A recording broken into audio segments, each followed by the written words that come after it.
My husband invited me to a crucial business dinner to help charm a high-profile corporate client. He explicitly ordered me to sit quietly, smile, and pretend I did not understand a single word of Spanish. I played my part perfectly until the client leaned over her wine glass and said something to him that made the blood freeze in my veins. What I heard next shattered my reality and set the stage for the most meticulous revenge of my life. My name is Emma, 33 years old, and until that freezing November evening in Chicago, I truly believed I was building a solid life with the man of my dreams. Gavin was 35 years old.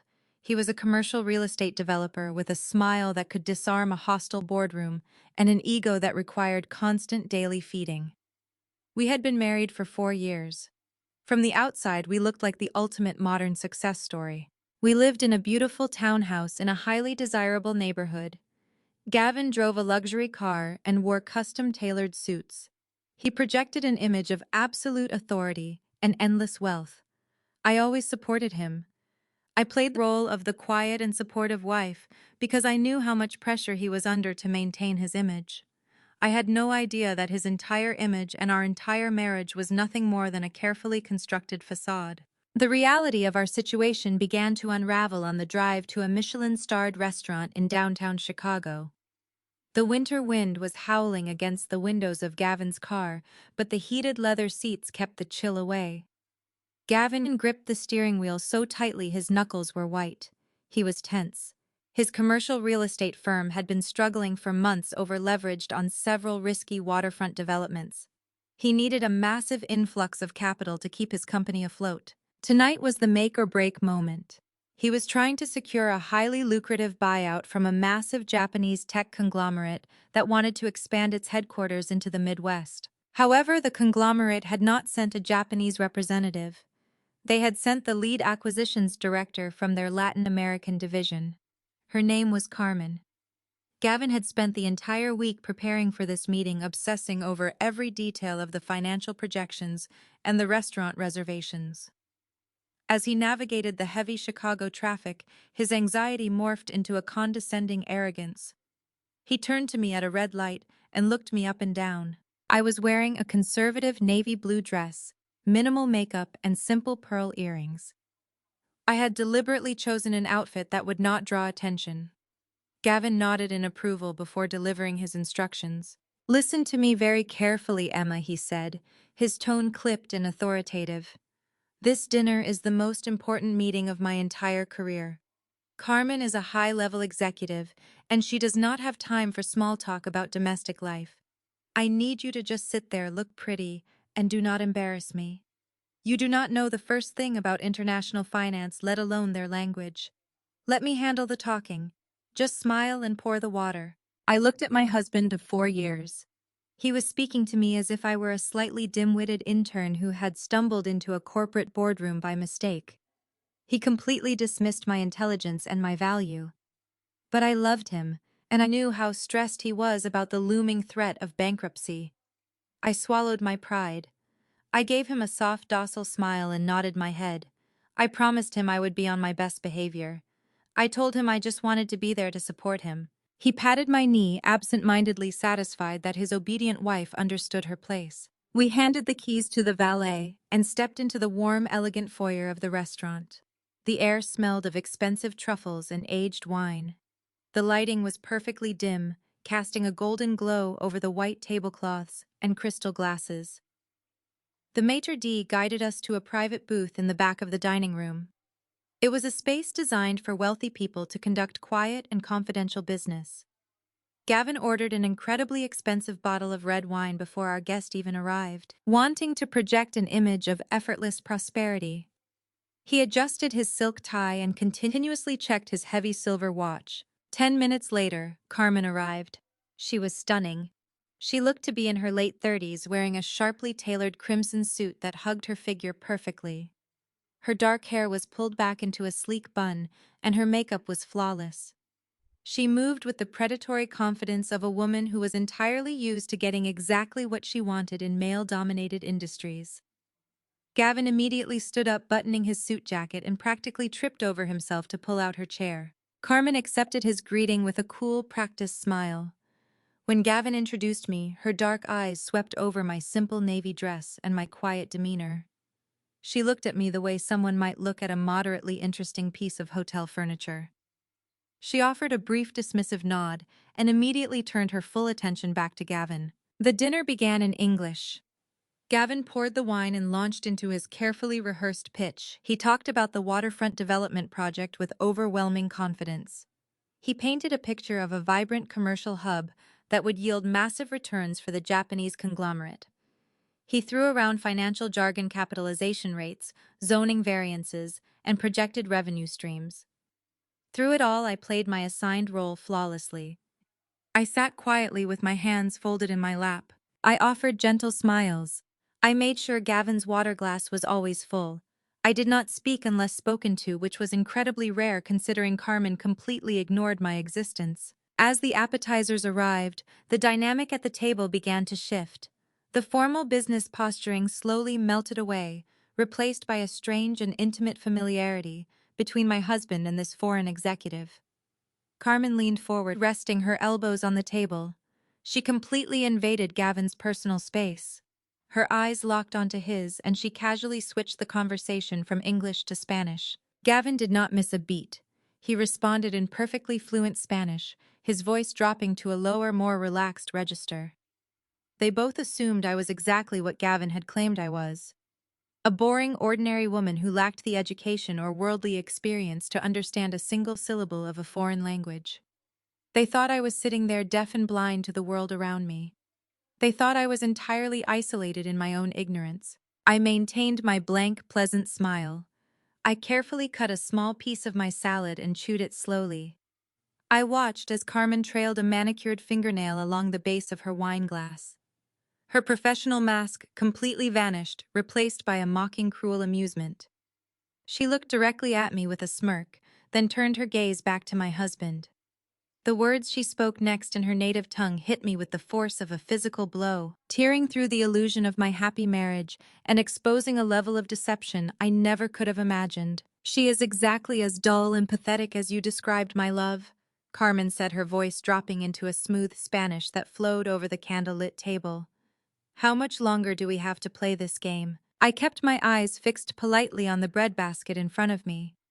My hands rested in my lap, and I forced my fingers to remain relaxed. Underneath the heavy tablecloth, I saw Carmen leaning closer to my husband. The fabric draped in a way making it entirely obvious. Her hand rested on Gavin's thigh. She traced a path along his suit pants.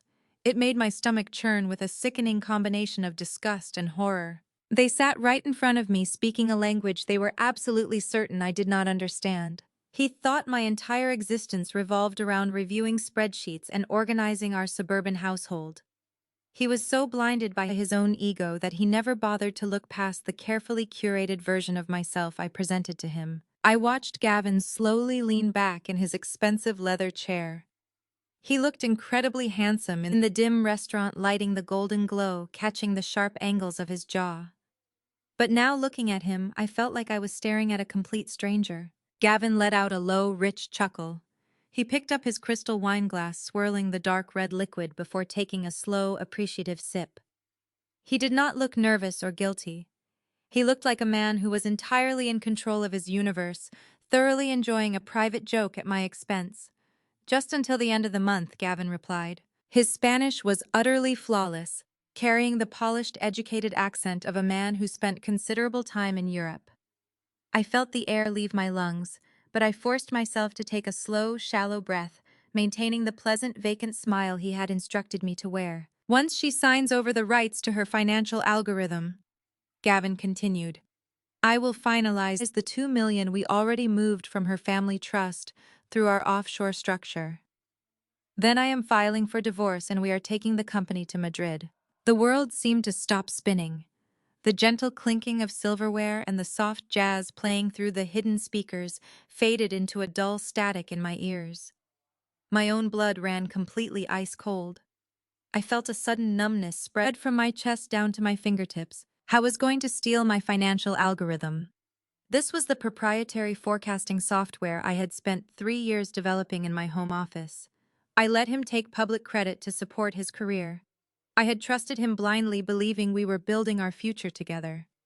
Now he was openly discussing stealing my intellectual property entirely. $2 million from my family trust. My grandfather had left that money to protect my future, and Gavin had just admitted he had already moved it through an offshore structure without my knowledge. He was planning to strip me of my work, conceal the stolen inheritance, and discard me like trash. He was taking my money, my software, and his mistress to Madrid to start a new life. Carmen laughed again, a soft, melodic sound that vibrated with cruelty. She squeezed his thigh under the table, her eyes shining with predatory excitement. Madrid will be perfect, she murmured in Spanish. She does not realize she is sitting across from the man who is going to ruin her. I reached for my water glass. My hand was remarkably steady. I took a sip of the iced water, letting the cold liquid ground me. I placed the crystal glass back where it belonged on the white tablecloth. I did not scream or throw my drink in his face. Instead, I simply smiled. It was the same supportive, docile smile I had worn since we walked into the restaurant. The waiter approached our table, breaking the tension that only two of us in the booth were actually aware of. As he placed a beautifully plated filet mignon in front of me, I used the distraction to compose my thoughts. My entire marriage had been a calculated long-term con. Gavin had never actually loved me for a single day. He methodically positioned himself to extract every ounce of value I possessed. The man sitting across from me was a monster hiding behind a tailored suit. The woman beside him was his willing, greedy accomplice. They were so confident in their superiority, so absolutely certain of my ignorance, that they felt perfectly safe plotting my destruction right in front of my face. Gavin turned to me as the waiter retreated. He reached across the table and placed his hand gently over mine. His touch, which used to bring me comfort, now felt like venom seeping into my skin. The hypocrisy of his gentle gesture nearly made me physically sick, but I did not pull away. "Is everything okay with your steak, honey?" Gavin asked in English, his voice dripping with fake concern. "You have been awfully quiet. I know this international business talk is probably boring you to tears, but I appreciate you being here. It means a lot to have my supportive wife by my side." He was testing me. He desperately wanted to ensure his carefully constructed illusion was still fully intact. I looked into his eyes, matching his gaze with innocence. Every instinct in me screamed to expose him, but I forced the reaction down. I let my expression soften and gave him exactly what he expected, a wife too intimidated by his world to question what was happening. "Everything is perfect, darling," I replied in English. "The steak is wonderful. Please do not worry about me being bored. I love watching you work. I could never understand those complex financial details, but it is fascinating seeing you in your element." Gavin beamed brightly. His ego swelled visibly at my words. He shared a quick, triumphant look with Carmen, a silent communication, confirming that the stupid American wife was completely oblivious to the slaughter being planned around her. Carmen offered a patronizing smile before returning to her meal. They thought they had already won. They believed they were the smartest people in the room, playing a brilliant game of chess against an opponent who did not even realize she was on the board. But as I cut another piece of my steak, a profound clarity settled over me. Reacting now would only warn them. Gavin had spent years mistaking my restraint for helplessness, and Carmen had accepted his version of me without question. Their arrogance suddenly became useful. If they believed I was harmless, they would keep talking, keep moving money, and keep handing me information. Gavin wanted to play a game of deception. He wanted to steal my software, drain my trust fund, and run away to Madrid. I decided right then and there across the candlelit table that I was going to let him continue to believe his plan was working perfectly. I would play the fool. I would sign whatever decoy documents I needed to sign. I would let him feel the intoxicating thrill of impending victory. And then, when he was standing at the very peak of his arrogance, when he thought he had secured everything he ever wanted, I was going to burn his entire world to ashes. The waiter returned to clear our plates, completely oblivious to the invisible war that had just been declared over the remains of the filet mignon. Gavin ordered an espresso, seamlessly switching back to English to ask for the check. Carmen checked her phone, her manicured fingers flying across the screen before looking up with a practiced, polite smile that entirely erased the cruelty I had witnessed moments before. She thanked Gavin for the dinner, her accent thick and charming, playing the role of the strictly professional foreign investor for my benefit. I watched the entire performance with a detached fascination. It was incredible how easily they shifted gears, how effortlessly they wore their masks. I offered my hand to Carmen as she stood to leave. I told her it was a genuine pleasure to meet her, and that I hoped she enjoyed her time in Chicago. She barely gripped my fingers, offering a condescending nod before wrapping her dark coat around her shoulders and walking out of the dimly lit restaurant. As soon as she was out of earshot, Gavin let out a heavy sigh of relief and leaned across the table. He looked absolutely elated. He told me the Japanese conglomerate was going to bite, that Carmen was completely sold on the waterfront development projections, and that our financial future was officially secured. He reached for my hand again, squeezing it tightly. He thanked me for being so patient and quiet during the dinner, adding that having a calm, supportive presence beside him made all the difference when dealing with high-strung executives. I smiled back at him, forcing my eyes to crinkle at the corners to fake genuine happiness. I told him I was so proud of him that I never doubted his brilliance for a single second. My voice did not waver. My heart beat in a slow, steady rhythm.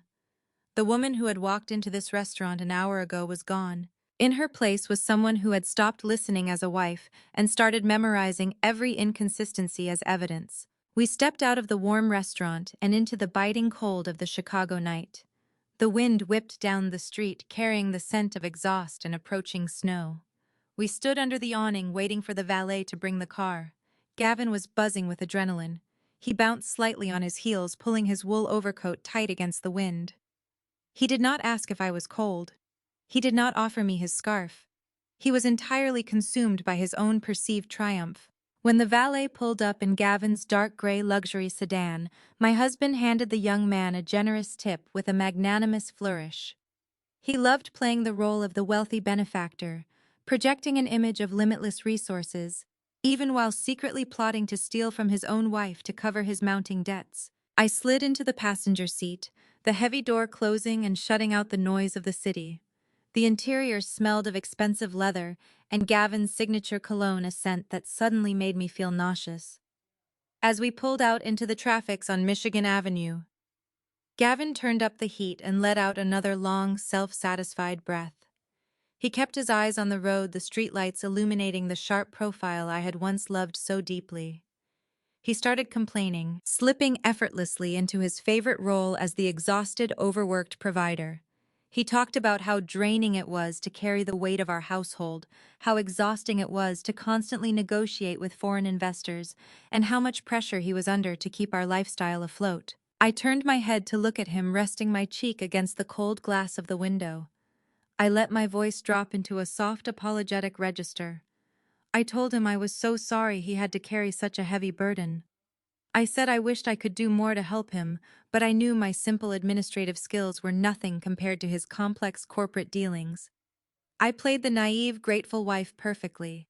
I fed his massive ego, validating his complaints and praising his endurance. I watched his chest swell with pride in the peripheral glow of the dashboard lights. He actually reached over and stroked my hair, telling me not to worry my pretty head about it, that taking care of the complicated things was his job as my husband. I decided to push the illusion just a fraction of an inch further, carefully testing the waters of his deception. I asked him in a tone of mild, unbothersome curiosity if the financial forecasting software was helping with the Japanese acquisition. I mentioned how glad I was that the little program I tinkered with in my home office was proving useful to his big development projects. Gavin did not even blink. His lie was as smooth as glass.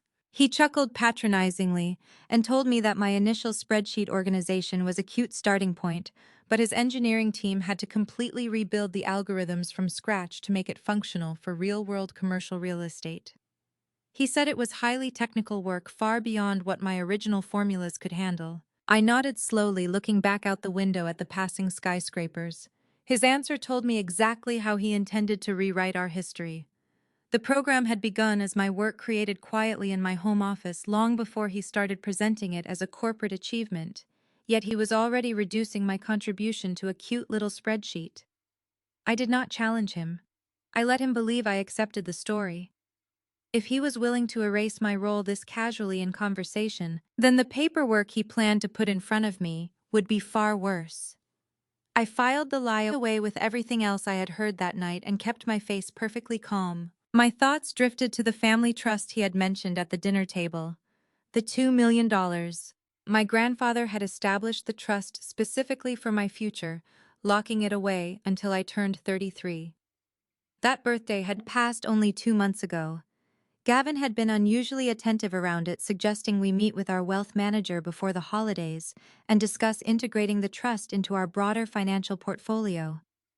At the time, it had sounded responsible and mature. Now I understood the purpose of those conversations. They were camouflage. If questions ever arose about unusual transfers, Gavin could point to weeks of discussions and claim I had intended to move the money. He had been manufacturing a believable story around forged authorizations before I even knew there was anything to investigate. We pulled into the driveway of our beautiful townhouse in Lincoln Park. The exterior lights clicked on, automatically illuminating the pristine brickwork and the expensive landscaping we had chosen together last spring. It looked like the perfect home. It felt like a crime scene. We walked through the front door into the warm, quiet house. Everything was exactly where it belonged.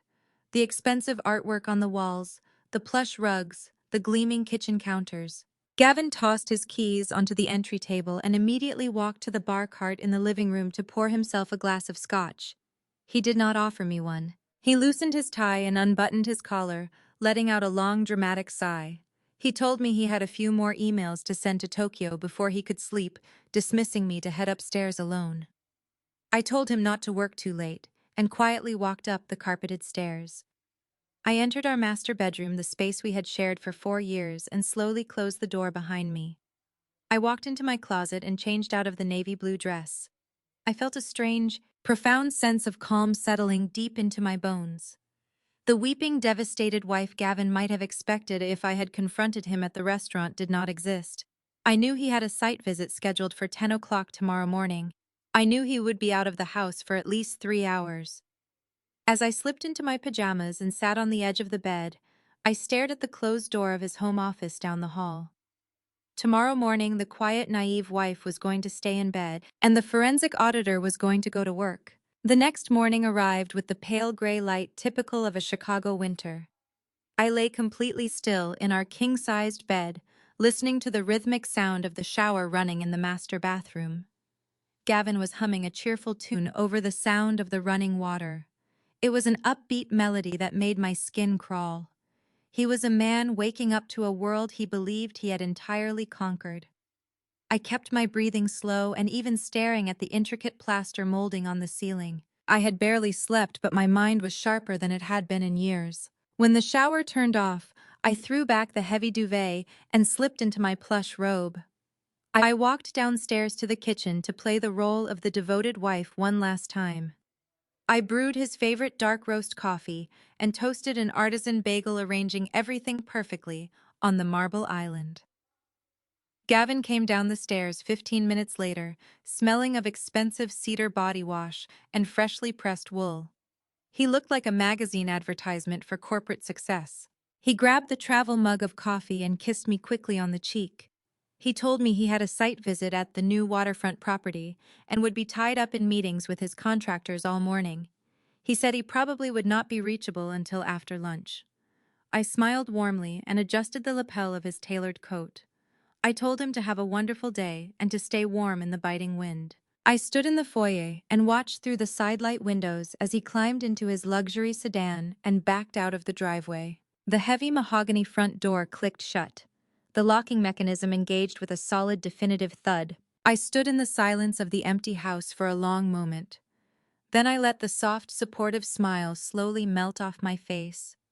The obedient, boring wife Gavin thought he had married vanished into the cold morning air. I turned and walked straight up the stairs, bypassing our bedroom, and heading down the hall to the small room he affectionately and patronizingly referred to as my little craft space. It was not a craft space. It was a fully equipped home office. I sat down at my desk and ran my hands over the cool aluminum of my dual monitors. Gavin loved to tell his friends at country club dinners that I was just a boring administrative assistant who liked to organize spreadsheets. He told people I was simple, predictable, and happily domesticated. It was a narrative that perfectly suited his massive ego, making him the undisputed star of our marriage. I had allowed him to paint that picture because I never felt the need to prove my worth to strangers at cocktail parties. The truth was entirely different. I was a highly specialized forensic auditor. Before I ever met Gavin, I spent 3 grueling years working in Madrid. My job was not to balance checkbooks or organize receipts. I worked to track hidden cartel assets moving through a maze of European shell companies and offshore accounts. I spent my days dismantling complex financial crimes constructed by some of the most ruthless and intelligent criminals in the world. I learned how to trace a single misdirected dollar through a dozen international borders, navigating through fake corporate boards and bogus holding companies. It was dangerous, exhausting, and highly classified work. And because of those 3 years living and working intensely in the heart of Spain, I was completely and flawlessly fluent in Spanish. I knew the slang. I knew the regional dialects. I knew the subtle inflections that Carmen had used the night before when she mocked my intelligence. When she brushed her hand against my husband's thigh and called me pathetic, I understood every single syllable with crystal clarity. Gavin thought I did not know the first thing about international finance or foreign languages. He had no idea he had just confessed to federal wire fraud in front of a woman who used to put international money launderers in federal prison. I powered on my computers, the screens throwing a stark blue light across my face. I opened the encrypted drive where I kept my real work. Gavin had built his entire commercial real estate firm on the back of a proprietary financial forecasting software. It was an incredibly sophisticated algorithm that could predict market fluctuations, assess zoning risk variables, and calculate long-term capitalization rates with stunning accuracy. He used it to secure millions of dollars in investments, dazzling banks and private equity firms with projections that seemed almost magically accurate. He told everyone he had hired a team of brilliant nameless engineers from Silicon Valley to build it from scratch. That was another lie. I was the sole architect behind that software. I had spent thousands of hours writing the code, building the predictive models, and refining the algorithms late into the night while he slept soundly down the hall. I combined my deep knowledge of forensic auditing with advanced data analytics to create a tool that was virtually foolproof. I designed the user interface to be incredibly intuitive, ensuring that even someone with Gavin's limited technical capability could operate it flawlessly during high-pressure board meetings. When Gavin first started his firm, he was drowning in debt and paralyzed by insecurity. He would come home close to tears, terrified of failing and losing everything. Because I loved him, I handed him the software. I gave him the weapon he needed to conquer his industry. I told him he could take the public credit because I thought we were a team. I thought his success was our success. I believed lifting him up would secure our future together. Instead, he had taken my gift and used it to build an empire of arrogance. And now, according to the conversation I had listened to at the restaurant, he was going to force me to sign away my legal rights to my own creation. He wanted to strip me of the very tool that made his company valuable, steal $2 million from the trust fund my grandfather had left me, and run away to Europe with a woman who thought I was a joke. I opened a secure terminal on my left monitor. I needed to see exactly how far his betrayal went. I needed to see the architecture of his fraud. Gavin was an arrogant man, and arrogant men always make mistakes. They get sloppy because they believe they are untouchable. He assumed I would never look at his personal financial routing because I had always trusted him completely. He assumed I was too blind by domestic bliss to notice the money disappearing from our accounts. My fingers hovered over the keyboard. For a fleeting second, a wave of profound sorrow washed over me. This was the point of no return. Once I started digging, the marriage I thought I had would be officially dead and buried. But the sorrow was instantly burned away by a hot, bright flash of anger. He had sat across from me drinking wine paid for by my software, plotting to steal my family's money. I started typing. The rhythmic clacking of the keys filled the quiet room. I was going to find every hidden account. I was going to trace every single stolen dollar hiding in the dark. I was going to map out his entire escape plan, and then I was going to systematically dismantle his life piece by piece. The boring administrative assistant was gone. The forensic auditor had arrived. I left my quiet craft room and walked down the carpeted hallway toward the master suite.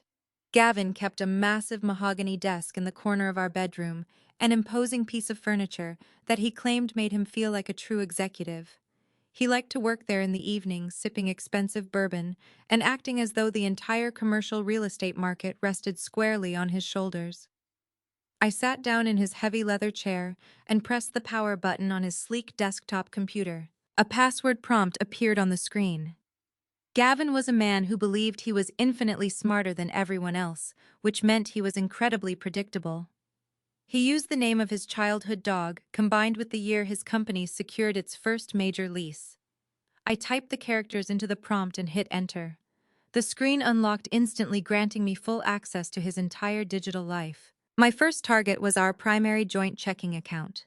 For 4 years, I had allowed Gavin to manage the day-to-day finances of our household. I transferred my portion of the bills every month and never questioned his spending because I implicitly trusted the man I had married. I opened his web browser and navigated to the banking portal. His login credentials were saved in the browser cache, another careless mistake born of sheer arrogance. I accessed the account dashboard and downloaded the transaction history for the past 12 months. I exported the data into a fresh spreadsheet. I did not need advanced software to see the anomalies. They jumped out at me immediately. Starting exactly 6 months ago, right around the time the Japanese tech conglomerate first expressed interest in his waterfront project, a new pattern of spending had emerged. There were weekly withdrawals ranging from $5,000 to $12,000. They were categorized meticulously as contractor fees, legal retainers, and surveying costs. To a casual observer, these expenses would look like standard operating costs for a struggling developer trying to get a project off the ground. But I was not a casual observer. I pulled up the state business registry and cross-referenced the vendor names attached to those withdrawals. Every single one was a registered limited liability company created within the last 8 months. They had no physical addresses, no operational history, and no registered employees. They were dummy corporations. He was siphoning money out of our joint savings and funneling it into empty vessels. I felt a cold tightness gripping my chest, but I pushed the emotion aside and kept digging. The joint account was practically empty, but that was just loose change compared to the real prize. I opened a secure tab and navigated to the private wealth management portal that housed my family inheritance. My grandfather had left me a substantial trust fund, a financial safety net designed to protect me from the unpredictable storms of life. I rarely checked the balance because I had always planned to leave it untouched. The trust was legally structured to require my direct physical signature for any major disbursement. I typed in my credentials and answered the security questions, waiting for the dashboard to load. When the numbers appeared on the screen, my breath hitched in my throat. The account balance was wrong. It was catastrophically wrong. Over the past 4 months, 3 massive wire transfers had been executed, moving a total of $2 million out of the trust. The money was simply gone. My hands started to shake slightly, but I forced myself to grip the edge of the desk until the tremor subsided. I navigated to the document repository and pulled up the authorization forms for the transfers. The PDF files loaded slowly, revealing pages of dense legal jargon and banking approvals.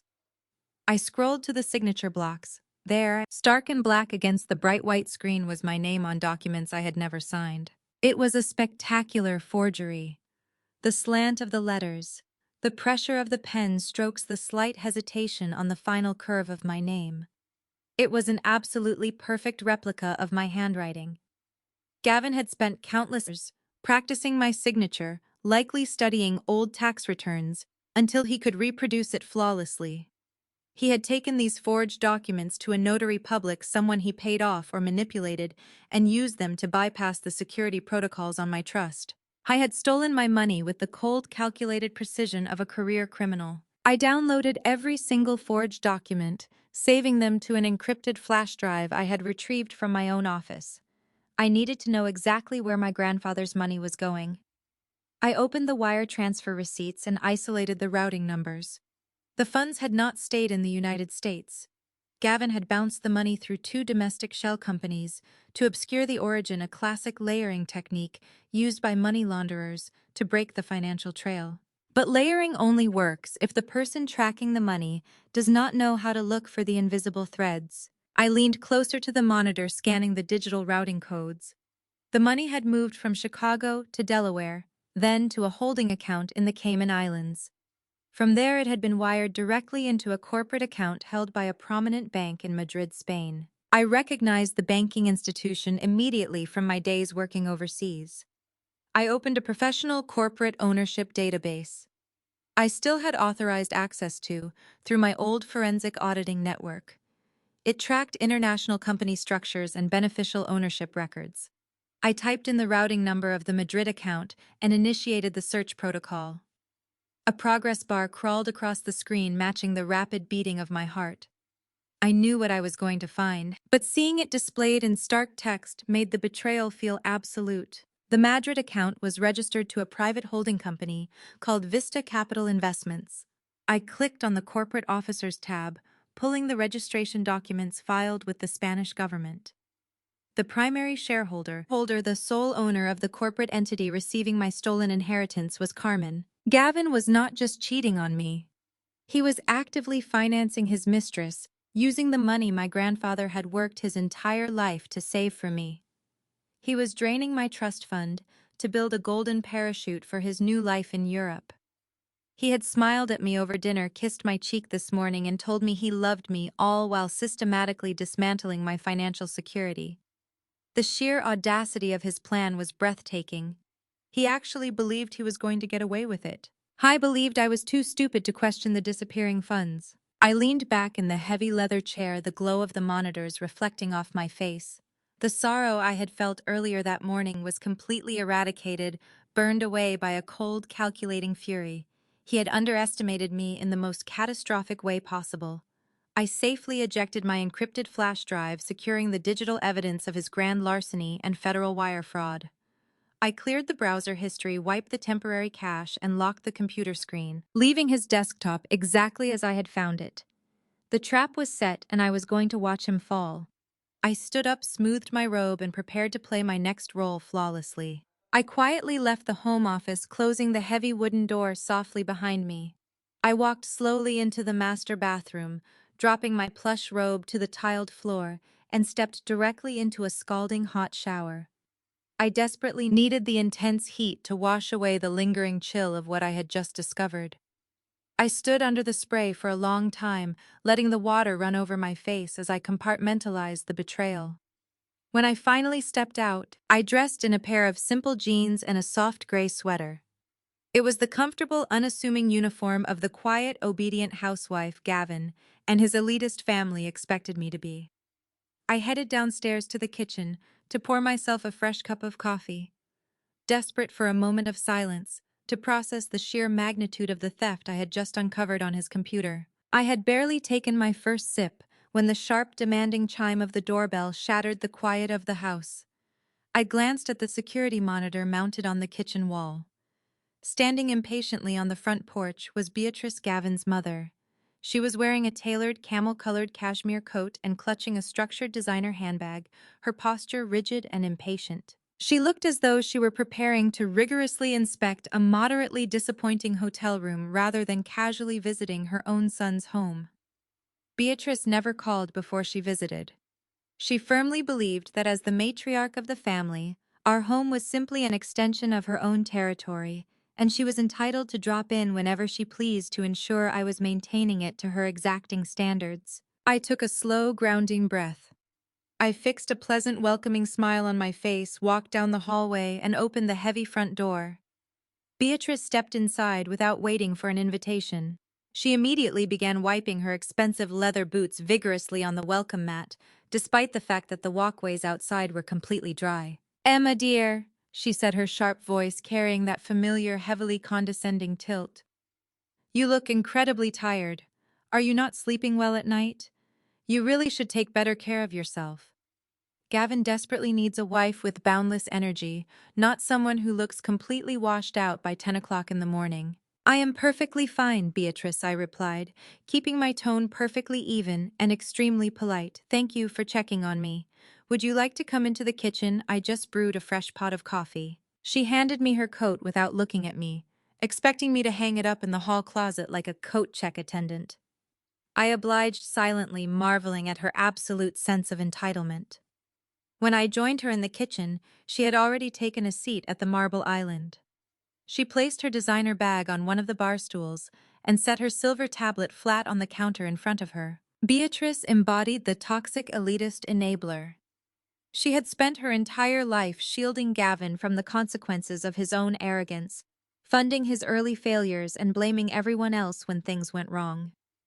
She accepted the hot coffee I poured for her, taking a small, hesitant sip before grimacing slightly, as if the dark roast was simply not quite up to her highly elevated standards. I actually came by because we need to have a serious conversation. Beatrice began resting her manicured hands on the marble surface. Gavin is under a tremendous amount of stress right now with this Japanese corporate merger. He is a brilliant visionary, Emma. He is carrying the weight of the world on his shoulders, trying to build a lasting legacy. I nodded, wrapping my hands around my warm ceramic mug. He works very hard, I agreed softly. Yes, he does, she snapped back. Which is why it is so incredibly disappointing that he is receiving absolutely zero financial support from his own wife. I blinked, feigning deep confusion. What do you mean? Beatrice sighed loudly, the harsh sound vibrating with profound irritation. Gavin is far too proud to ask you directly, so I am going to do it for him right now. He needs a commercial bridge loan to finalize the site surveys for the waterfront property before the Japanese executives arrive for the final inspection. The banks are being unnecessarily difficult with his current financial leverage. I need you to co-sign a new commercial loan for him today. You have that ridiculous family trust fund just sitting there collecting dust. You need to use it as collateral. I stared at her, genuinely impressed by the sheer audacity of the demand. Her son had already forged my signature to move $2 million out of that exact trust fund and into the offshore structure financing his affair and escape to Madrid. Now his own mother was sitting right here in my kitchen, demanding I legally bind myself to his remaining commercial debt. I do not know, Beatrice. I stammered, playing the role of the hesitant, financially illiterate wife, perfectly. I do not really understand commercial bridge loans. Gavin always handles the complex money issues. I would be terrified of making a catastrophic mistake with the trust. Beatrice rolled her eyes, her facial expression twisting into a sneer of pure disgust. This is exactly what I have always worried about, she said coldly. You are such a stingy, unsupportive wife. You are incredibly lucky that a man of Gavin's high caliber, a man with his vision and ambition, ever settled for someone so completely ordinary.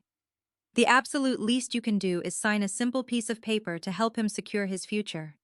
You do not need to understand it, you just need to sign it. I lowered my head, pretending to be thoroughly chastised by her cruel words. I am sorry, I whispered. I just want to make sure I am doing the right thing. I will talk to Gavin about it tonight. Beatrice scoffed, clearly frustrated by my fake timidity. She stood up from the bar stool, smoothing the front of her expensive wool trousers. I am going to use the downstairs powder room to freshen up, she announced haughtily. I expect you to have a much better answer for me when I get back. Gavin deserves a true partner, Emma, not an anchor dragging him down. She turned on her heel and marched out of the kitchen, her hard footsteps echoing loudly down the hallway toward the guest bathroom. I remained standing by the kitchen island, staring at the empty spot where she had been sitting. My blood was boiling, but my mind remained absolutely clear. As I reached out to clear her coffee mug, the screen of her silver tablet suddenly lit up with a bright digital notification. Beatrice had linked her tablet to her cellular phone messages. I looked down at the glowing screen. A text message had just arrived. The sender name displayed clearly at the top was Gavin. The preview text was entirely legible. Carmen absolutely loved the diamond necklace you helped me pick out for her. Keep pushing Emma on the bridge loan. The $2 million is already in Vista, and once she signs the software papers, we are clear. Clear. Emma suspects absolutely nothing. I froze. The necklace was bad enough, but the rest of the message erased any possibility that Beatrice was merely covering for an affair.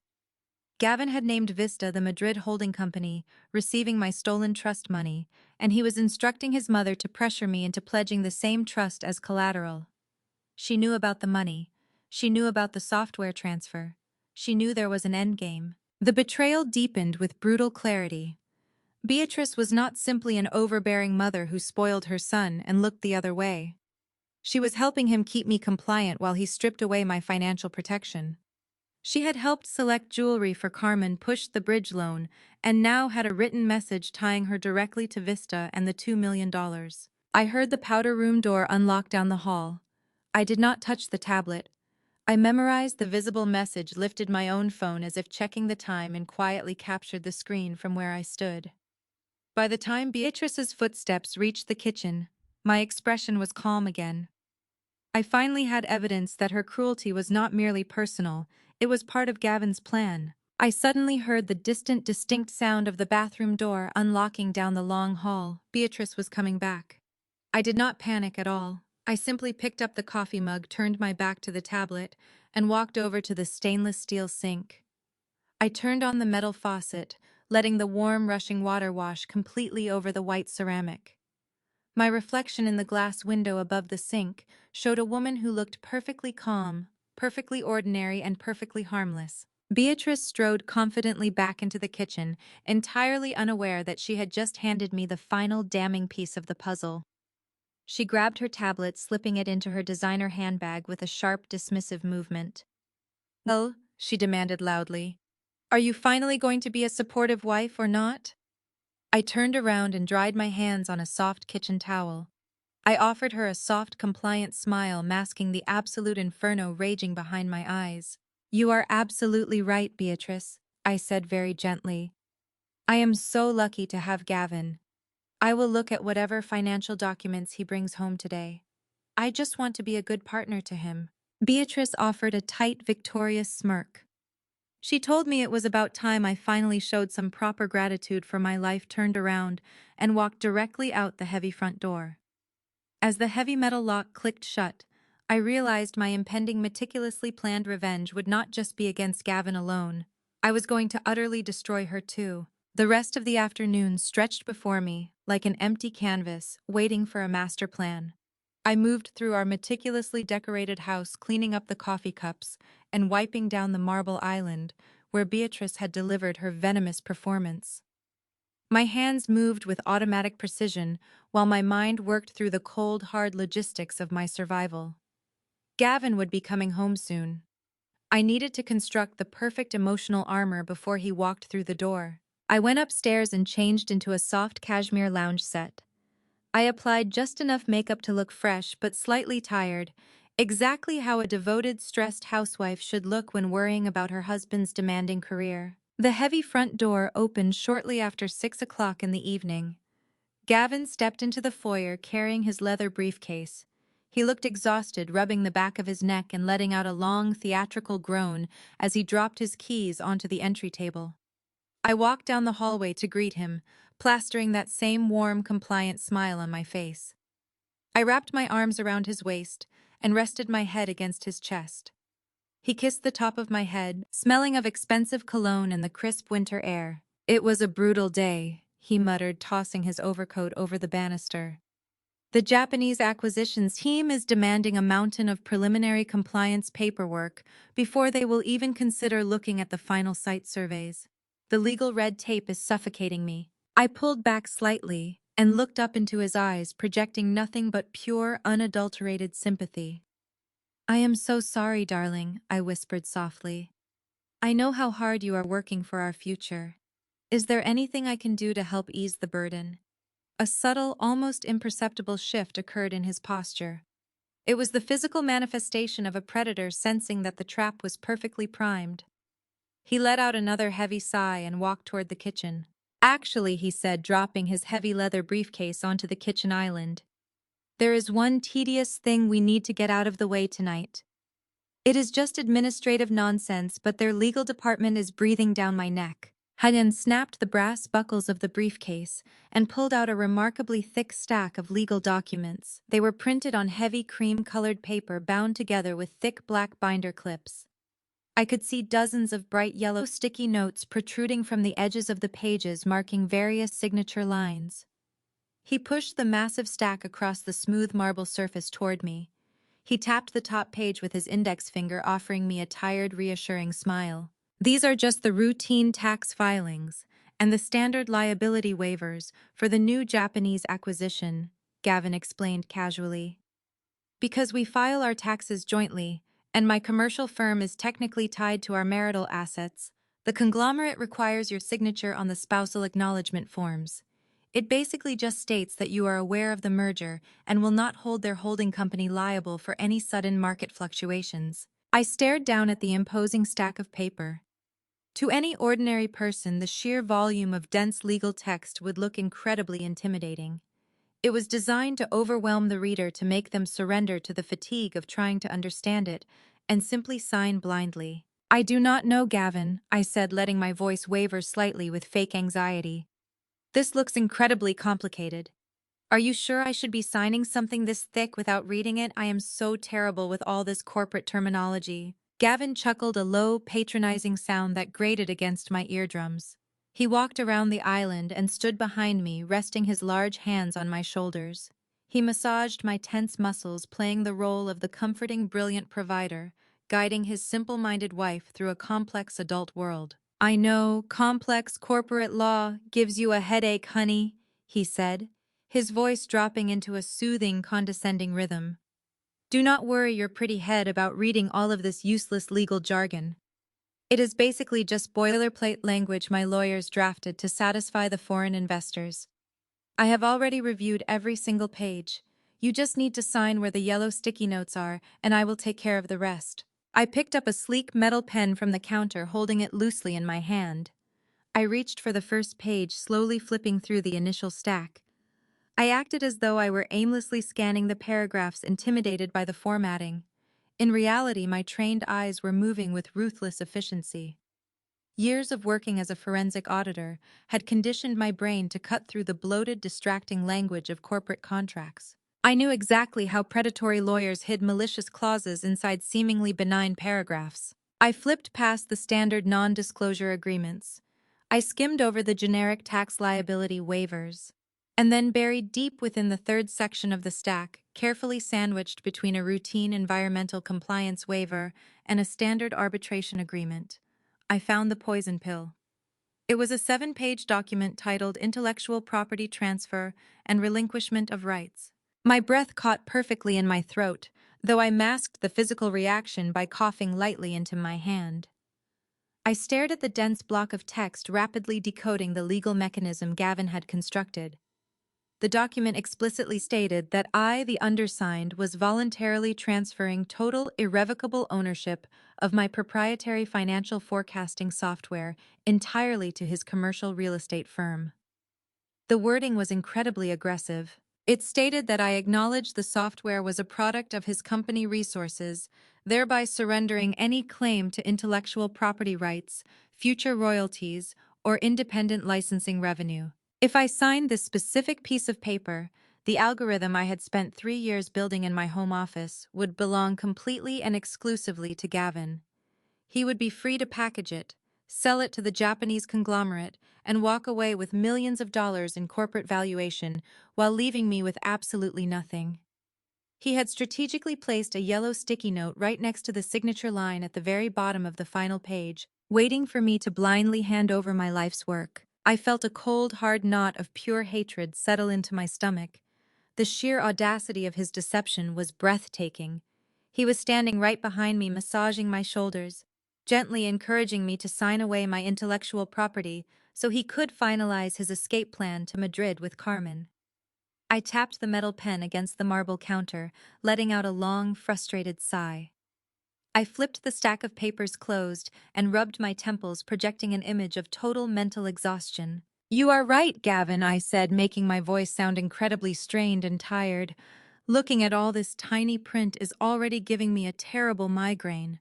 My vision is actually starting to blur. Gavin's hand stopped moving on my shoulders. I could feel a sudden sharp spike of tension radiating from his body. He desperately needed those signatures tonight to keep his timeline intact. "Come on, Emma," he urged, his soothing tone slipping just a fraction to reveal the impatience hiding underneath. "It will literally take you 2 minutes to sign the yellow tabs. Then you can go lay down and rest your head. I really need to get these back to my legal team first thing tomorrow morning." I turned around on the bar stool and looked up at him, widening my eyes into an expression of helpless apology. I reached out and gently stroked his chest exactly the way a devoted wife would. "I am so sorry, darling," I whispered. "But Beatrice came over this morning, and we had a very long, intense conversation about your commercial bridge loan. I am just feeling so emotionally and mentally drained right now. If I look at one more financial document tonight, I think I might actually be sick. Please just leave the stack right here on my desk in the craft room. I promise you I will drink a large cup of coffee and sign every single yellow tab first thing tomorrow morning while my mind is fresh." Gavin stared down at me. His jaw twitched slightly. He was mentally weighing the risk of pushing me too hard against the necessity of securing my signature. He knew that forcing the issue might arouse suspicion in the mind of the dull, compliant wife he thought he was manipulating. He took a deep breath, forcing his impatient features to soften back into a mask of loving understanding. "Okay, honey," he said, pressing a completely hollow kiss to my forehead. "I understand. You had a long day with my mother. Just promise me you will have them signed and ready for me before I leave for the office tomorrow.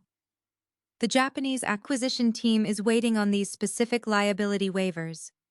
I smiled brightly, nodding my head with absolute unwavering conviction. "I promise, Gavin," I said smoothly. "I will take care of the paperwork exactly the way it needs to be taken care of." He picked up his heavy leather briefcase and headed toward the living room to pour his evening scotch, completely satisfied that he had successfully manipulated his naive wife. I picked up the thick stack of treacherous legal documents and carried them upstairs toward my home office. The trap he had built for me was sitting right in my hands, but Gavin was far too arrogant to realize that he had just handed a loaded weapon directly to a master tactician. I set the documents gently onto my desk. I needed to act swiftly and decisively to counter his legal maneuver. I needed a lawyer who operated with the same ruthless precision I did. I needed an ally who could help me burn his entire fraudulent empire to the ground. The weekend arrived carrying a heavy, suffocating tension that I had to mask with a pleasant smile. Sunday meant a mandatory family dinner at Beatrice's sprawling estate in the northern suburbs. Usually I dreaded these gatherings because of the subtle jabs and the exhausting need to perform. Today, however, walking into that opulent house felt like walking into a crime scene where the perpetrators were hosting a celebratory banquet. I knew exactly what Gavin and his mother were planning. I knew about the forged signatures, the drained trust fund, the offshore accounts, and the Spanish mistress. Yet I had to walk through those towering double doors, wearing the face of a blissfully ignorant wife. The grand foyer smelled of expensive floral arrangements and roasted lamb. Beatrice had invited several extended family members to celebrate Gavin's impending corporate triumph. His aunts, uncles, and a few close cousins were already gathered in the formal living room, holding crystal wine glasses and laughing loudly. Gavin immediately stepped into the spotlight. He handed my coat to a hired server and strode into the center of the room, greeting his relatives with the magnetic charm that had fooled me for 4 years. I trailed behind him, holding a homemade dessert that Beatrice immediately intercepted and handed off to the kitchen staff with a barely concealed grimace. She patted my arm and loudly told me not to worry, as she had already ordered pastries from a proper French bakery. I took my seat at the long mahogany dining table, positioned as usual near the far end away from the center of gravity, where Gavin and Beatrice held court. The dinner proceeded exactly as these events always did, functioning as a synchronized performance designed entirely to inflate my husband's ego. The extended family hung on his every word as he poured expensive red wine and held up his glass for a toast. He spoke about the Japanese conglomerate with a manufactured humility that masked a staggering arrogance. He told the table that the waterfront development was going to revolutionize the city and that his firm was about to secure a valuation beyond their wildest dreams. Everyone applauded. I raised my glass and took a slow sip, maintaining a soft, supportive gaze. But the general praise was not enough for Beatrice. She needed to elevate her son by tearing me down a dynamic she had perfected over the course of our marriage. She looked down the long table at me, her eyes glittering with a malicious energy. She set her silver fork down against her porcelain plate and sighed heavily, deliberately drawing the attention of the entire room. "You know," Emma Beatrice began, her voice cutting through the cheerful chatter. "With Gavin entering this new echelon of corporate success, I really think it is time we discuss your situation. It is quite frankly becoming a bit of an embarrassment." The dining room grew uncomfortably quiet. The aunts and uncles shifted in their seats, casting nervous glances in my direction. I placed my hands neatly in my lap and tilted my head, projecting mild confusion. "What do you mean, Beatrice?" I asked gently. "I mean your little accounting job," she replied, waving her hand dismissively. "You have been sitting in the same mediocre position for years. You have absolutely no drive and no ambition.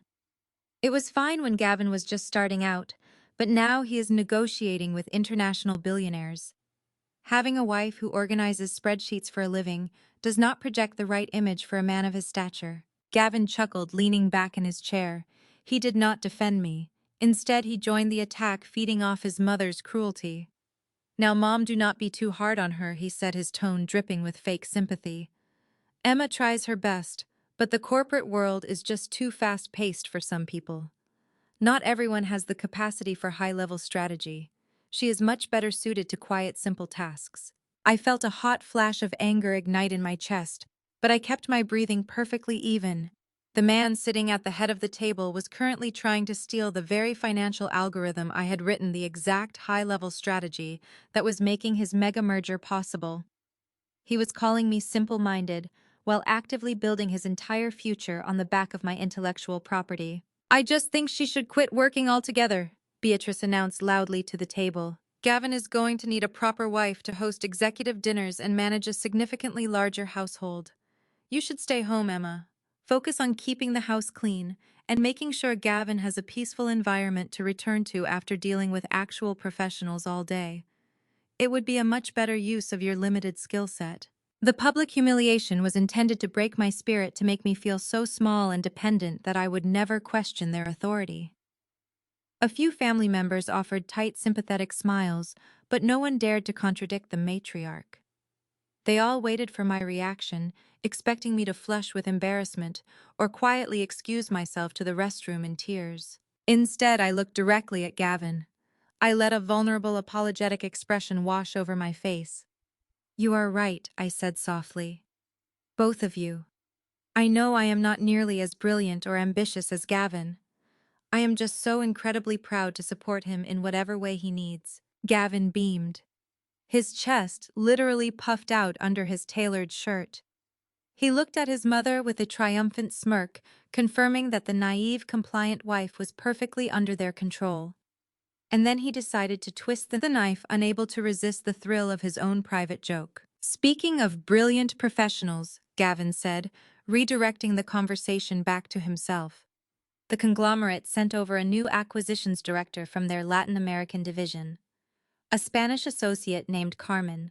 She is absolutely razor sharp.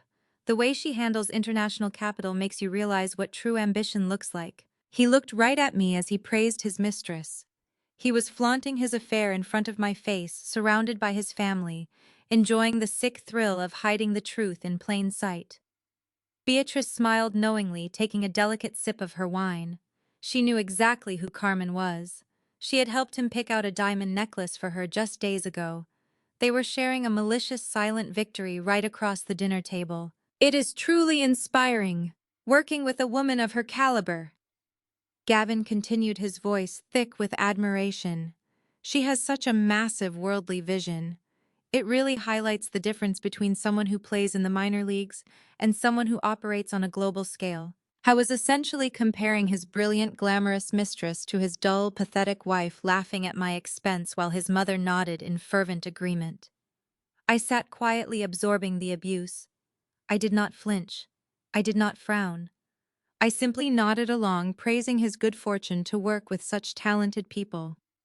I told him how wonderful it was that he had found such a competent associate to help secure our financial future. Deep down, a profound sense of peace settled over me. Their arrogance was blinding them. They were so busy humiliating me that they could not see the cold, calculating trap forming in my mind. They thought my silence was submission. They thought my apologies were a sign of weakness. They had no idea that every insult, every mocking laugh, and every cruel joke was simply providing me with the absolute moral clarity I needed to destroy them. As the dessert plates were cleared, and the family moved to the living room for coffee, I stood quietly by the window watching the winter snow begin to fall over the manicured lawn. The anger was gone, replaced by a ruthless mechanical focus. Gavin and Beatrice had just handed me the psychological justification to strip away every ounce of mercy I might have harbored. Tomorrow morning, Gavin would leave for the office expecting me to blindly sign away my software. Instead, I was going to make a phone call to a man named Leo, a former colleague and one of the most vicious corporate lawyers in Chicago. The time for playing the victim was over. It was time to load the gun. The morning sun pierced through the blinds as Gavin adjusted his silk tie. He gave me a quick kiss on the cheek, convinced he had won. He reminded me to sign the yellow tabs on the thick stack of papers sitting on my desk. I smiled brightly, pulling the duvet up, and promised I would take care of it after coffee.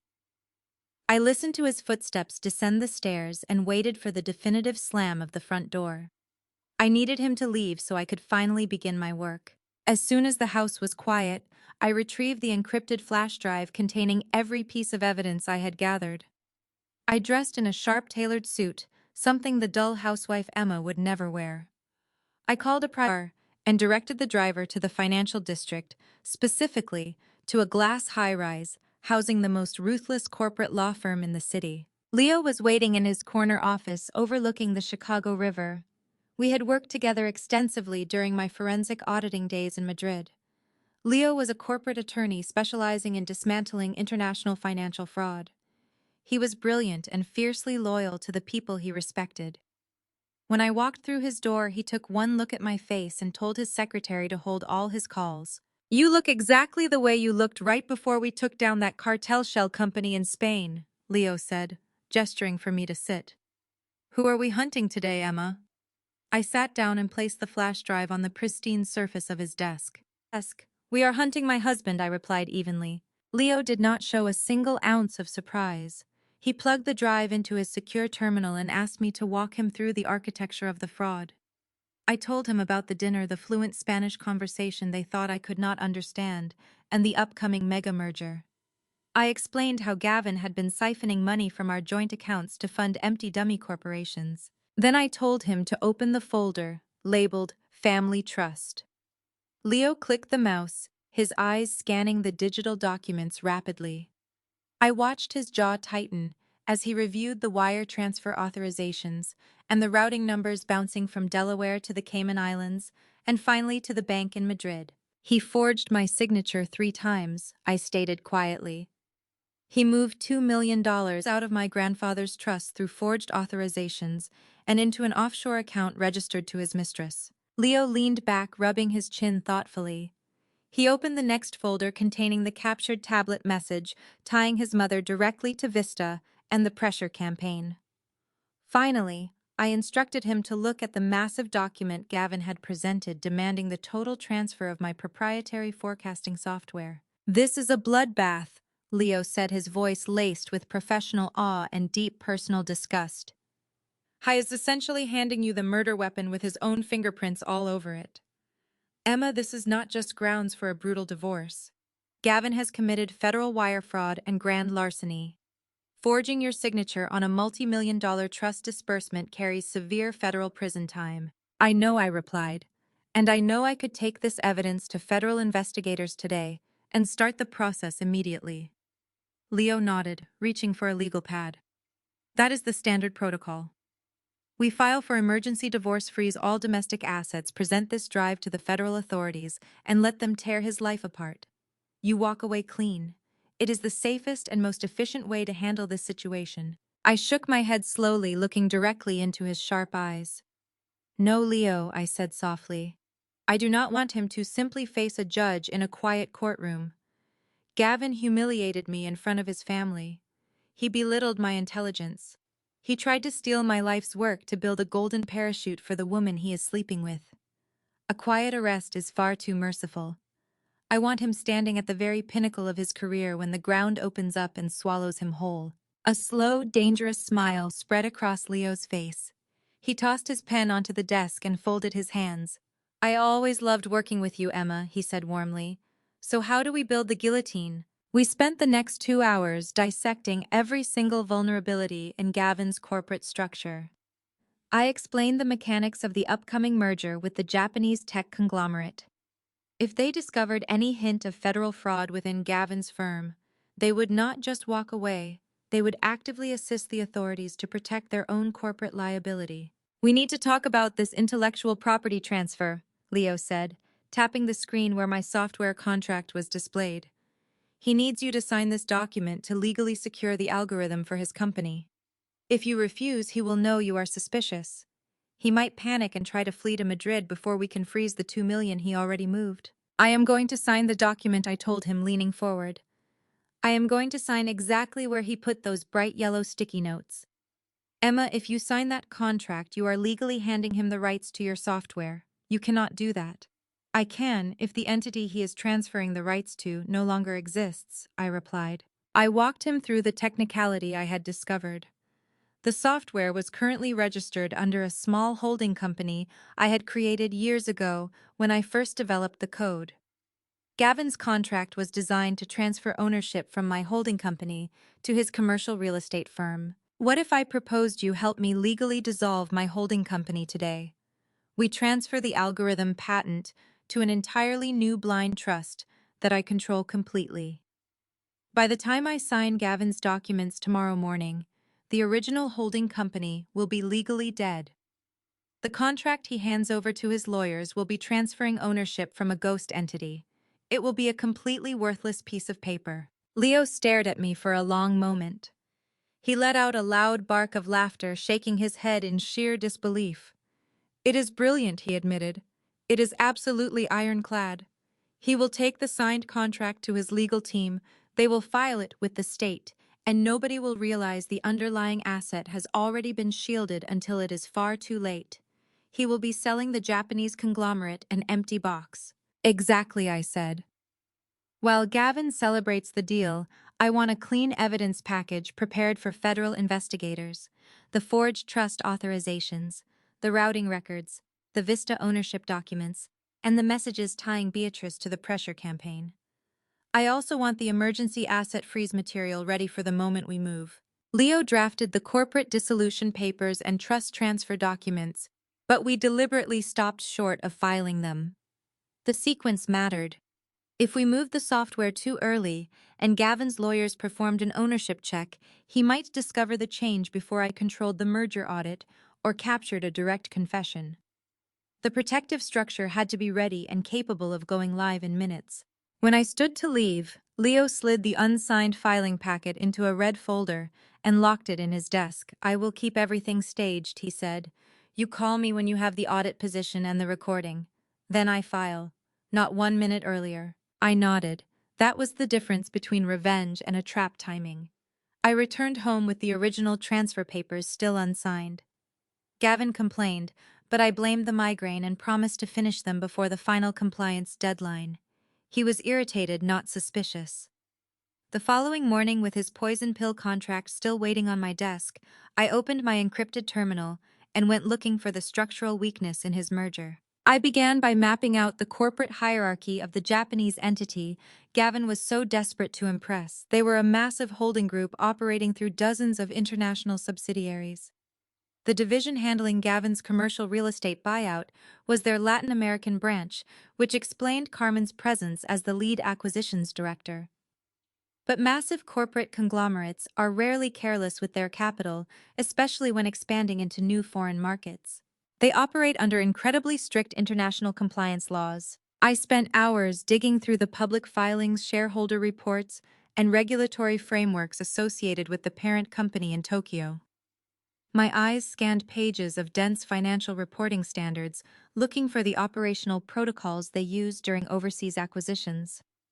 Around 2 o'clock in the afternoon, I found exactly what I was looking for. It was a standard procedural mandate buried deep within their corporate governance bylaws. Before any international merger or acquisition exceeding $50 million could be officially finalized, the parent company required a mandatory independent third-party forensic audit. This audit had to be conducted by a certified United States-based financial security firm. The purpose was to verify that the target company, in this case, Gavin's real estate firm, was completely free of hidden debts, pending litigation, or fraudulent accounting practices. Carmen might have been the lead director pushing the deal forward, but she did not possess the ultimate authority to sign the final checks. The board of directors in Tokyo relied entirely on the final report of an independent auditor to clear the transaction. A slow, dangerous smile spread across my face. Gavin had spent months wooing Carmen, believing that sleeping with the acquisitions director was his golden ticket to securing the buyout. He completely ignored the bureaucratic reality of massive corporate mergers. He thought the deal was already done, but he still had to pass the final compliance audit. I leaned back in my chair, staring at the ceiling as the pieces of my trap snapped perfectly into place. I needed to control that final audit. If I could secure the contract to perform the risk assessment for the Japanese holding group, I would become the absolute uncontested gatekeeper to Gavin's entire future. I opened a secure communication channel and reached out to a man named Harrison. Harrison was a senior partner at a prominent global risk management firm based in New York. We had worked together on several high-profile international cases during my time in Madrid. He knew my capabilities, respected my absolute discretion, and most importantly, he owed me a massive professional favor for a cartel tracking algorithm I had helped his firm decode 3 years ago. I sent him a brief, highly encrypted message requesting an urgent digital meeting. He responded within 10 minutes. When his face appeared on my monitor, I skipped the pleasantries and got straight to the point. I asked Harrison, who the Japanese conglomerate typically contracted for their North American compliance audits. He pulled up his database and informed me that they usually rotated between 3 major boutique firms, depending on the specific industry sector. I told him I needed my independent consulting firm to be the one selected for their upcoming commercial real estate acquisition in Chicago. I explained that I had developed a new, highly specialized auditing algorithm that was uniquely calibrated for urban waterfront developments, and I wanted to use this specific merger as the inaugural test case. Harrison raised an eyebrow, clearly intrigued by my sudden aggressive return to the corporate battlefield. He knew I had stepped back from high-pressure cases over the last few years, but he also knew my track record was absolutely flawless. He asked me if there was a personal angle to this specific request. I maintained a perfectly professional, neutral expression. I told him it was strictly a strategic business move designed to elevate my boutique firm into the international market. Harrison studied my face through the screen for a long moment before nodding slowly. He told me he had a direct line to the chief compliance officer on the Tokyo board. He promised to personally recommend my firm, assuring them that my expertise in forensic asset tracking was entirely unmatched in the Midwest. He said he would highlight my background in international regulatory law, making my firm the most logical and secure choice for their impending Chicago expansion. I thanked him and ended the call, my heart pounding a steady, triumphant rhythm against my ribs. The wait over the next 48 hours was agonizing. I had to continue playing the doting, oblivious wife while Gavin strutted around our house boasting about his impending success. He talked endlessly about the luxury sports car he was going to buy, the new bespoke suits he was having tailored, and the international vacations he was planning. He never explicitly mentioned Madrid or Carmen, but the underlying excitement in his voice betrayed his secret anticipation. I listened to his arrogant monologues, pouring his wine and nodding encouragingly, all while mentally calculating the precise trajectory of his impending destruction. On Thursday morning, the official email arrived in my secure inbox. It was a formal communication from the Japanese conglomerate's Central Compliance Division, based on a highly glowing recommendation and a thorough review of my professional credentials. They were officially contracting my boutique firm to conduct the final independent risk assessment on Gavin's commercial real estate company. Attached to the email were the preliminary non-disclosure agreements and the authorization codes that would grant me total unrestricted access to every single financial record Gavin's firm possessed. I printed the contract, the heavy paper feeling incredibly satisfying in my hands. I signed my name at the bottom with a bold, deliberate stroke. I was now secretly the ultimate authority over the very merger Gavin was relying on to execute his escape plan. I had the legal power to approve or destroy his entire corporate existence. He was running a massive illegal shell company scheme, actively embezzling funds, and planning a sophisticated corporate exit strategy. And the person the foreign investors had just hired to search his books for fraud was the exact woman he was currently trying to rob. Gavin had absolutely no idea that the walls of his carefully constructed reality had just slammed shut. He was locked inside a financial cage, and I was the one holding the only key. The trap was perfectly set, the mechanism was fully engaged, and all I had to do now was wait for him to step onto the final stage. Gavin burst through the front door that Thursday evening with an aggressive energy. He found me sitting in the living room reading a book and immediately pulled me up from the sofa, kissing me hard on the cheek. He announced that the Japanese conglomerate was incredibly close to finalizing the merger. He said Carmen, their lead acquisitions director, wanted one more dinner with us tomorrow night to solidify the relationship and finalize the preliminary terms. He emphasized the word us. He told me that my very quiet, supportive presence at the first dinner had worked perfectly to project the image of a stable, grounded founder. He needed me to play the part of the devoted, simple wife just one more time. I smiled, my eyes widening with manufactured pride.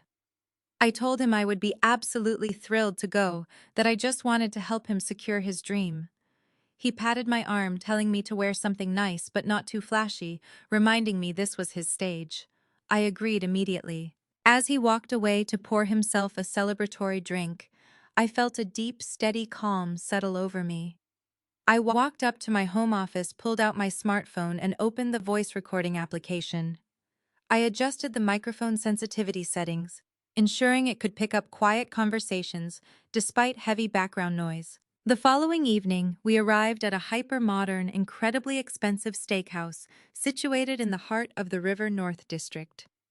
The atmosphere was loud, buzzing with corporate executives and aggressive music, completely different from the quiet intimacy of our first dinner. The hostess led us to a sleek, curved leather booth in a slightly elevated section of the dining room. I wore a modest beige sweater dress, deliberately styling my hair in a plain, unassuming way with minimal makeup. I wanted to look exactly like the boring, uninspired woman they both believed I was. 10 minutes later, Carmen arrived. She wore a stunning, low-cut emerald green silk dress that hugged every curve, paired with towering designer heels. She carried herself with an immense, almost suffocating arrogance. When she reached our table, she did not even bother to look at me. She greeted Gavin with a bright, predatory smile and slipped into the booth right next to him, sitting far closer than any professional boundary would ever dictate. I sat directly across from them, folding my hands neatly in my lap. I calmly offered her a polite, warm greeting. She gave me a tight, condescending nod before turning her body entirely toward my husband. The dinner began with a brief, superficial exchange in English about the freezing Chicago weather and the extensive wine menu. But as soon as the waiter poured the first round of expensive vintage red wine, Carmen and Gavin seamlessly transitioned into Spanish. They did it with a casual, dismissive ease, utterly confident that I was just a decorative piece of furniture, incapable of comprehending their conversation. I maintained my pleasant, vacant smile.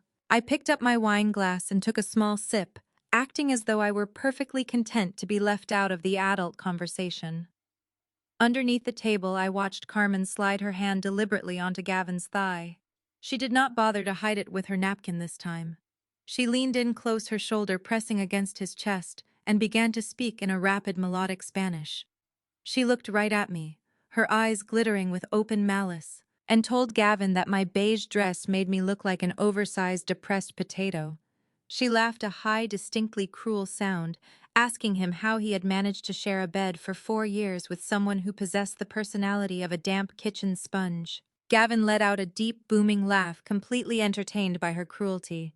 He replied in fluent Spanish, telling her that putting up with my miserable, boring existence was just the unfortunate cost of doing business. He reached for his wine glass with his free hand, leaving his other hand resting comfortably over hers on his thigh. I kept my breathing perfectly steady. I reached into my small leather clutch, wrapping my fingers around my smartphone. I had already activated the voice memo application while sitting in the passenger seat of the car. I pulled the phone out, pretending to check the time on the illuminated lock screen, and casually set it face down right in the middle of the table. I positioned it perfectly between the heavy salt and pepper shakers. The microphone was pointing directly at them. Gavin did not even glance at the device. He was too busy leaning into Carmen's personal space, intoxicated by the thrill of his own deception.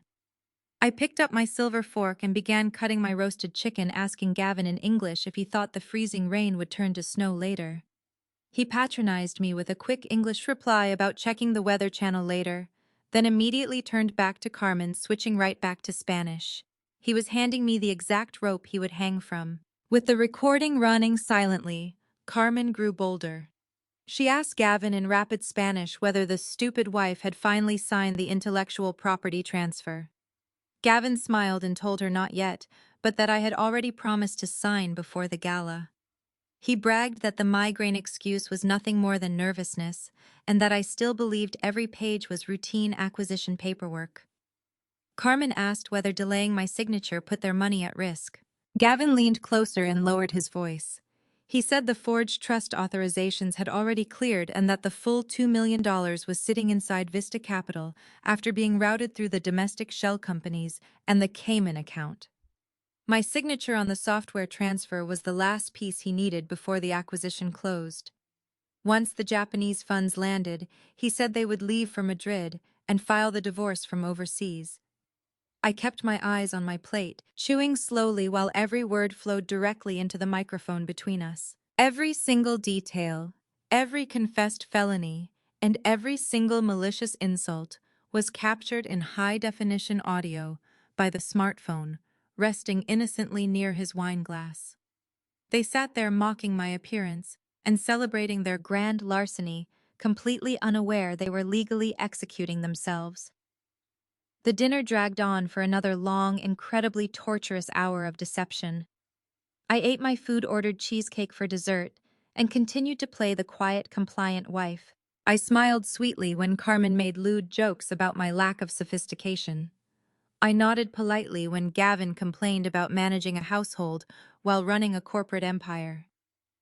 When the heavy leather checkbook finally arrived, Gavin paid with his premium corporate card, eager to show off his limitless wealth. As we stood up to leave the booth, I casually reached across the polished table and picked up my phone. I slipped it back into my leather clutch, my thumb lightly pressing the button to stop and save the recording. A soft vibration buzzed against my palm, confirming the 90-minute audio file was securely stored and automatically backing up to my encrypted cloud server. I smiled genuinely for the first time all evening. I had the digital paper trail, and now I had the perfect audio confession. The trap was set, and it was absolutely flawless. The ride home from the steakhouse passed in a silence Gavin mistook for domestic peace. He drove with one hand on the wheel, tapping an upbeat rhythm against his thigh, while I rested my head against the cold passenger window and pretended to be exhausted. Inside my clutch, the 90-minute recording had already finished uploading to my encrypted server. Gavin believed he had just spent dinner celebrating a private victory. In reality, he had given me the one thing Leo and I had been waiting for: his own voice, connecting the forged trust transfers, Vista Capital Carmen, the software theft, and the plan to flee to Madrid. The moment. Gavin went downstairs to pour himself a nightcap. I locked myself in the bathroom and sent Leo a single encrypted message. "We have the confession. File everything." He replied less than a minute later. "Understood. Do not sign until I confirm." I barely slept. At 6:43 the next morning, my secure phone vibrated on the nightstand. Leo's message contained 3 words: "Transfer complete. Proceed." While Gavin slept, Leo had filed the final dissolution documents for the old holding company that had originally owned my forecasting software. At the same time, the intellectual property source code, licensing rights, and related registrations had been assigned to a newly established blind trust administered through an independent trustee. The transfer was completed before my signature appeared on any of Gavin's documents. The old company, named throughout his contract, no longer owned the asset he was trying to take. By 7:30, Gavin was already pacing the kitchen in a charcoal suit, his phone pressed to his ear. The gala was the following night, and his lawyers wanted the signed transfer packet in hand before the Japanese compliance team finished its final review. He ended the call when he saw me enter in my bathrobe and immediately reached for the thick stack of cream-colored papers that had been sitting untouched on my desk. The yellow tabs still marked every signature line. "Honey," he said, forcing warmth into his voice. "We really cannot delay this anymore. Legal needs the complete packet this morning. It is all the same routine material I explained to you. Tax acknowledgments, liability waivers, intellectual property schedules. Nothing has changed." I let my shoulders sag and looked down at the documents as though they frightened me. I told him I felt guilty for making his week harder. I said Beatrice had been right about one thing: I did not understand his world, and I did not want my nervousness to stand between him and the future he had worked so hard to build. Then I looked up at him with exactly the vulnerable devotion he expected. I told him I trusted him completely. The tension vanished from his face. Gavin stepped behind me, kissed the top of my head, and called me a good wife. He pushed his fountain pen into my hand. I turned each page slowly, giving him the performance he wanted. I signed the tax acknowledgments. I signed the liability waivers. I signed the corporate schedules. Finally, I reached the 7-page intellectual property transfer and relinquishment of rights. Gavin stopped breathing for a second as I flipped to the last page. I placed the pen on the yellow tab and signed my name with a calm, deliberate stroke. His relief was almost beautiful. He gathered the pages so quickly that he nearly bent the corners, checked my signature twice, and locked the stack inside his leather briefcase. He told me his legal team would file everything before noon. Then he kissed my forehead and walked out of the house carrying what he believed was the key to my software and the final proof of his victory. What he carried was a decoy. The transfer agreement repeatedly identified my old holding company as the owner and transferor of the forecasting software. By the time I signed, that company had already been dissolved, and the underlying intellectual property had already moved into the trust. My signature could not transfer an asset the named entity no longer owned. His lawyers could file the document, stamp it, scan it, and place it in 1,000 corporate folders. None of that could move the software out of the trust. More important, the timing protected the trap. Gavin would not learn that the transfer had failed until someone tried to verify ownership during the acquisition process. By then, I was already the independent auditor controlling the final compliance decision, and Leo had the audio confession, the banking trail, and the forged authorizations ready for federal investigators. I was not gambling on a technicality alone. I had built layers: protect the asset, preserve the evidence, control the audit, and let Gavin keep believing he had won. I returned to my office after his car disappeared down the street. On one monitor sat the Japanese conglomerate's audit portal. On the other was Leo's confirmation that the evidence package had been organized for delivery to the authorities. The gala was less than 48 hours away. Gavin was heading there, convinced that he owned my software, that 2 million stolen dollars were safely beyond my reach, and that Carmen would soon be waiting for him in Madrid. Every assumption was wrong. All that remained was to let him announce his victory in public. Gavin spent the next 2 days in a state of manic excitement. He was constantly on his phone, barking orders at his team and confirming the guest list for the event. He even hired a private stylist to come to the house and ensure my outfit for the evening was appropriately understated. He wanted me to blend into the background, to look like the quiet, supportive spouse, while he and Carmen commanded the spotlight. I graciously accepted the stylist's recommendations, selecting a simple, unremarkable black evening gown that would render me practically invisible in a crowded ballroom. Hidden in the back of my closet, zipped inside an opaque garment bag, was a dress I had purchased specifically for this occasion. It was a stunning, sharply tailored designer gown in a deep, striking shade of sapphire blue. It was a dress designed for a woman who commanded attention, a woman who owned every room she entered. It was the exact opposite of the dull, pathetic wife Carmen had mocked at the steakhouse. As Friday evening descended upon the city, the tension in our household reached a fever pitch. Gavin was standing in front of the full-length mirror in our master bedroom, adjusting the cuffs of his bespoke tuxedo. He looked impeccable, projecting the absolute pinnacle of corporate dominance. He checked his heavy silver watch and told me the private car would be arriving in 20 minutes. He instructed me to finish getting ready quickly, reminding me once again that this was the most important night of his entire professional life. I sat at my vanity, carefully pinning my hair into an elegant style. I looked at his reflection in the mirror, watching him admire his own appearance. I agreed with him completely.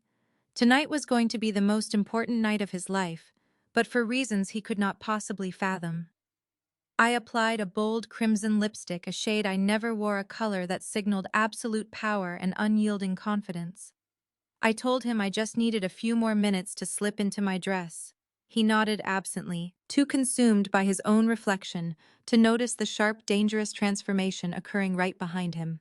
I stood up, walked into my closet, and reached for the garment bag. The final act was about to begin. The silk of the sapphire blue gown slipped over my skin like a second layer of armor.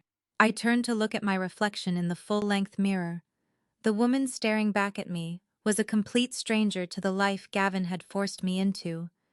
The dress was a masterpiece of sharp architectural lines, featuring a plunging neckline and a dramatic slit that commanded absolute attention.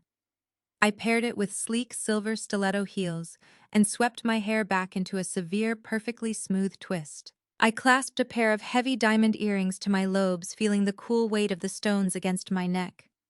I grabbed my silver clutch, took one final steadying breath, and walked out of the closet.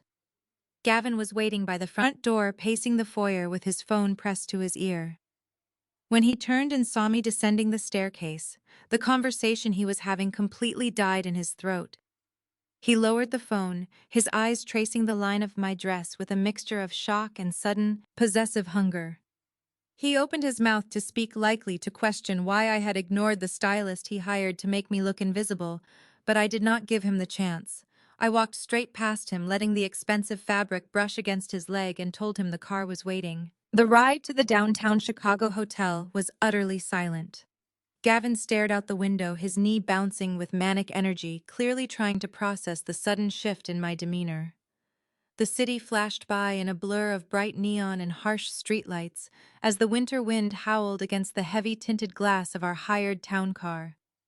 I sat still, my hands resting gracefully in my lap, feeling the encrypted flash drive tucked inside my clutch.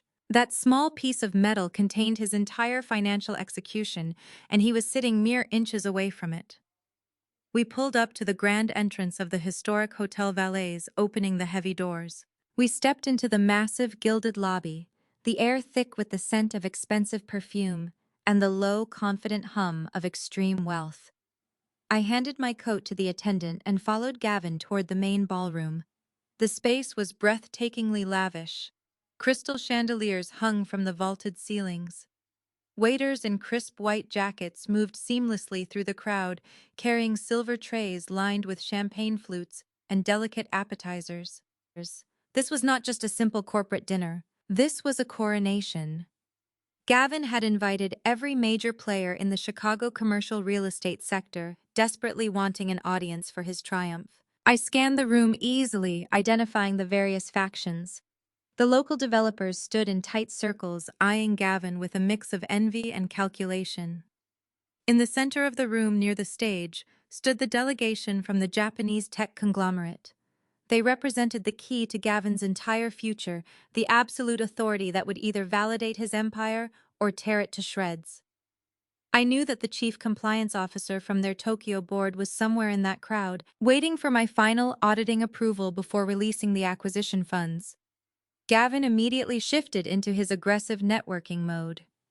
He grabbed 2 glasses of champagne from a passing tray, handed one to me without looking, and began working the room. He dragged me from group to group, introducing me as his wonderful, supportive wife. But the dynamic had fundamentally changed. The men who normally would have offered me a dismissive nod and immediately returned their attention to my husband were suddenly stopping to actually look at me. The sapphire dress demanded respect. It projected a cold, untouchable power that made people hesitate before speaking. I did not offer the meek, polite smiles I had practiced for years. I held their gaze, my expression completely neutral, speaking only when absolutely necessary. Gavin could feel the shift. He kept throwing nervous, confused glances my way, clearly unsettled by the fact that I was no longer serving as a quiet background accessory. As we made our way closer to the front of the stage, I spotted Beatrice holding court near the primary VIP table. She was wearing a heavily beaded gold gown, laughing loudly at a joke told by one of Gavin's major investors. She looked exactly like a queen mother, waiting for her son to be crowned king. When she saw us approaching, her arrogant smile faltered for a fraction of a second.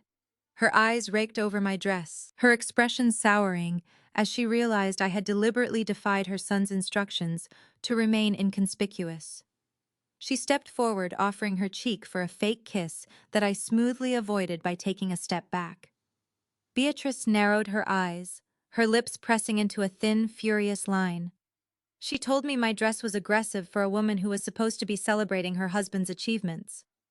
I looked down at her, maintaining my composure, and told her that tonight required a wardrobe that reflected the true magnitude of what was about to happen. Before Beatrice could formulate a venomous reply, a sudden murmur rippled through the crowd near the entrance. Carmen had arrived. She moved through the ballroom with the suffocating arrogance of a woman who believed she had already won the war.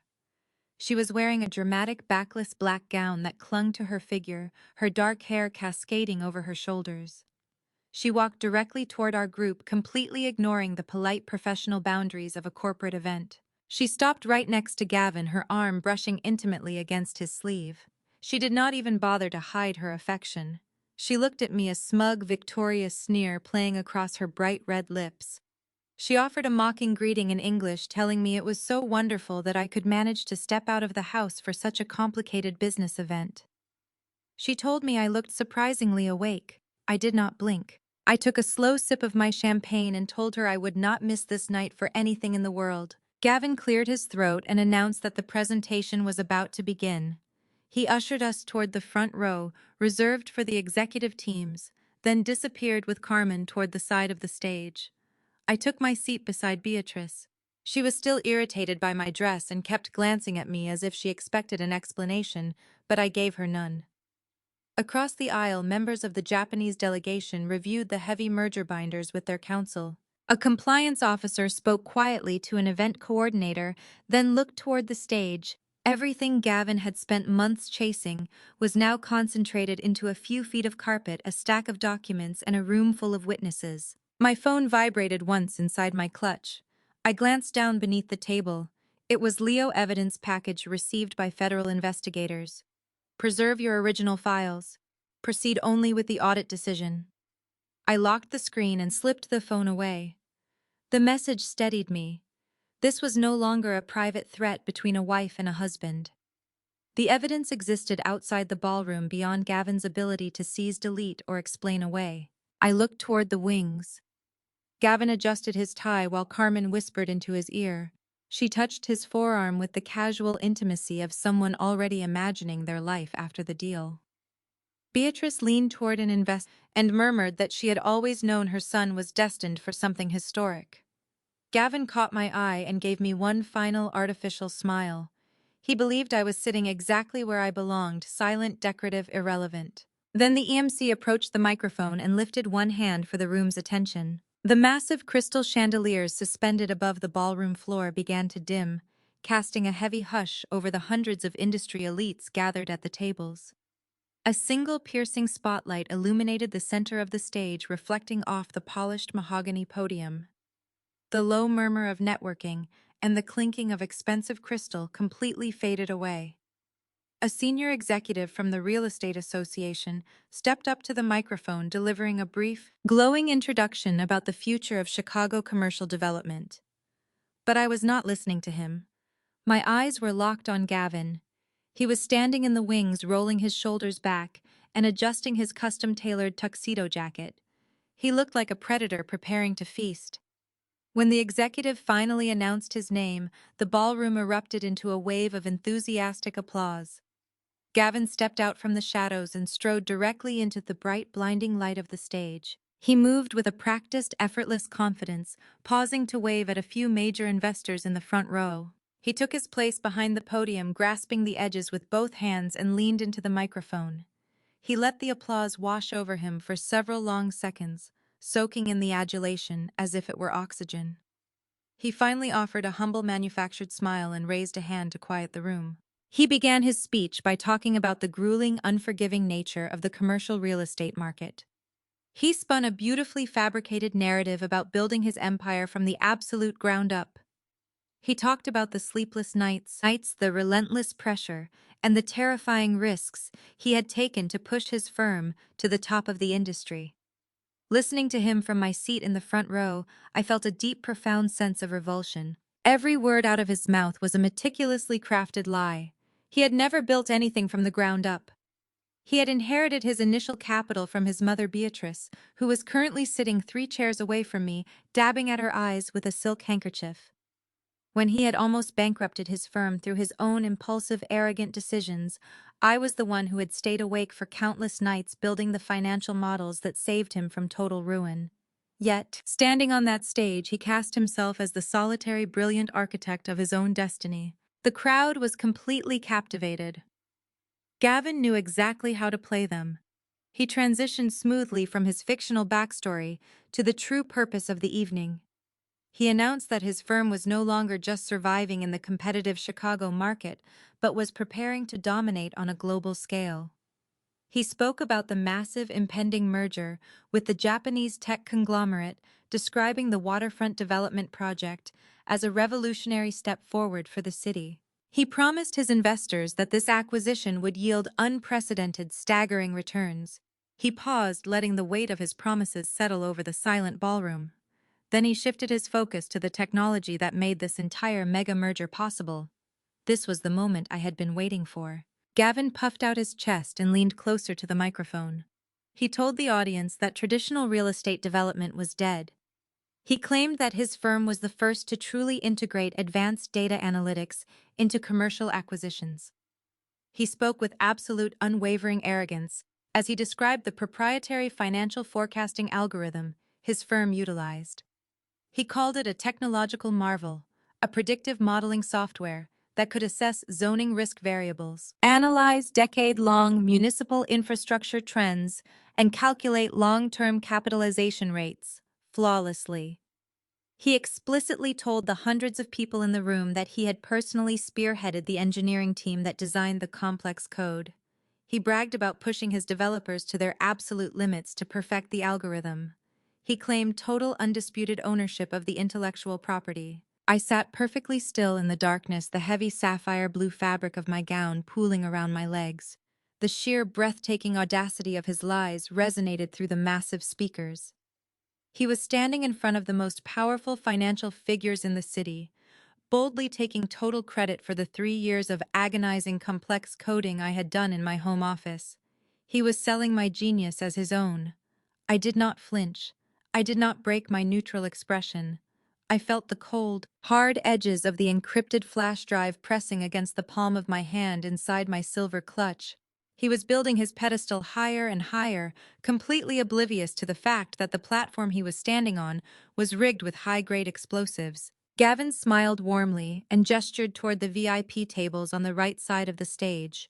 He told the audience that a vision this massive required international partnerships of the highest caliber. He asked for a round of applause for Carmen, the lead acquisitions director from the conglomerate's Latin American division. She stood in her backless black gown and offered the room an elegant wave. Gavin looked down at her from the podium, his voice turning noticeably more intimate as he praised her international vision and called her the catalyst for their shared future. Then he made the announcement that finally explained the smug certainty on both of their faces. Once the acquisition closed and his firm was reorganized, Carmen would leave her current division and join the new company as co-founder and president of international strategy. The crowd applauded again. Carmen smiled up at him like a woman being publicly welcomed into the life they had already planned in private. It was a sickening display of public affection disguised as professional admiration. He was openly celebrating his mistress, elevating her brilliance while preparing to fund their new life together, using my stolen inheritance. Beatrice leaned over and whispered something to the investor sitting next to her, likely echoing Gavin's praise for the Spanish executive. They were all participating in the exact same delusion. Carmen took her seat, locking eyes with Gavin and offering him a slow, secretive smile. They were sharing a private, victorious moment, absolutely certain that they had executed the perfect crime. They believed the money was secure. The software patent was legally transferred, and the boring, naive wife was sitting quietly in the dark, waiting to be discarded like outdated office furniture. They had no idea the executioner was already in the room. Gavin turned his attention back to the center of the room. The grand finale of his performance had arrived. He announced that the final terms of the acquisition had been fully negotiated and agreed upon by the board of directors in Tokyo. He stated that the only remaining formality was the official signing of the merger documents, a symbolic gesture to finalize the partnership in front of their trusted investors and colleagues.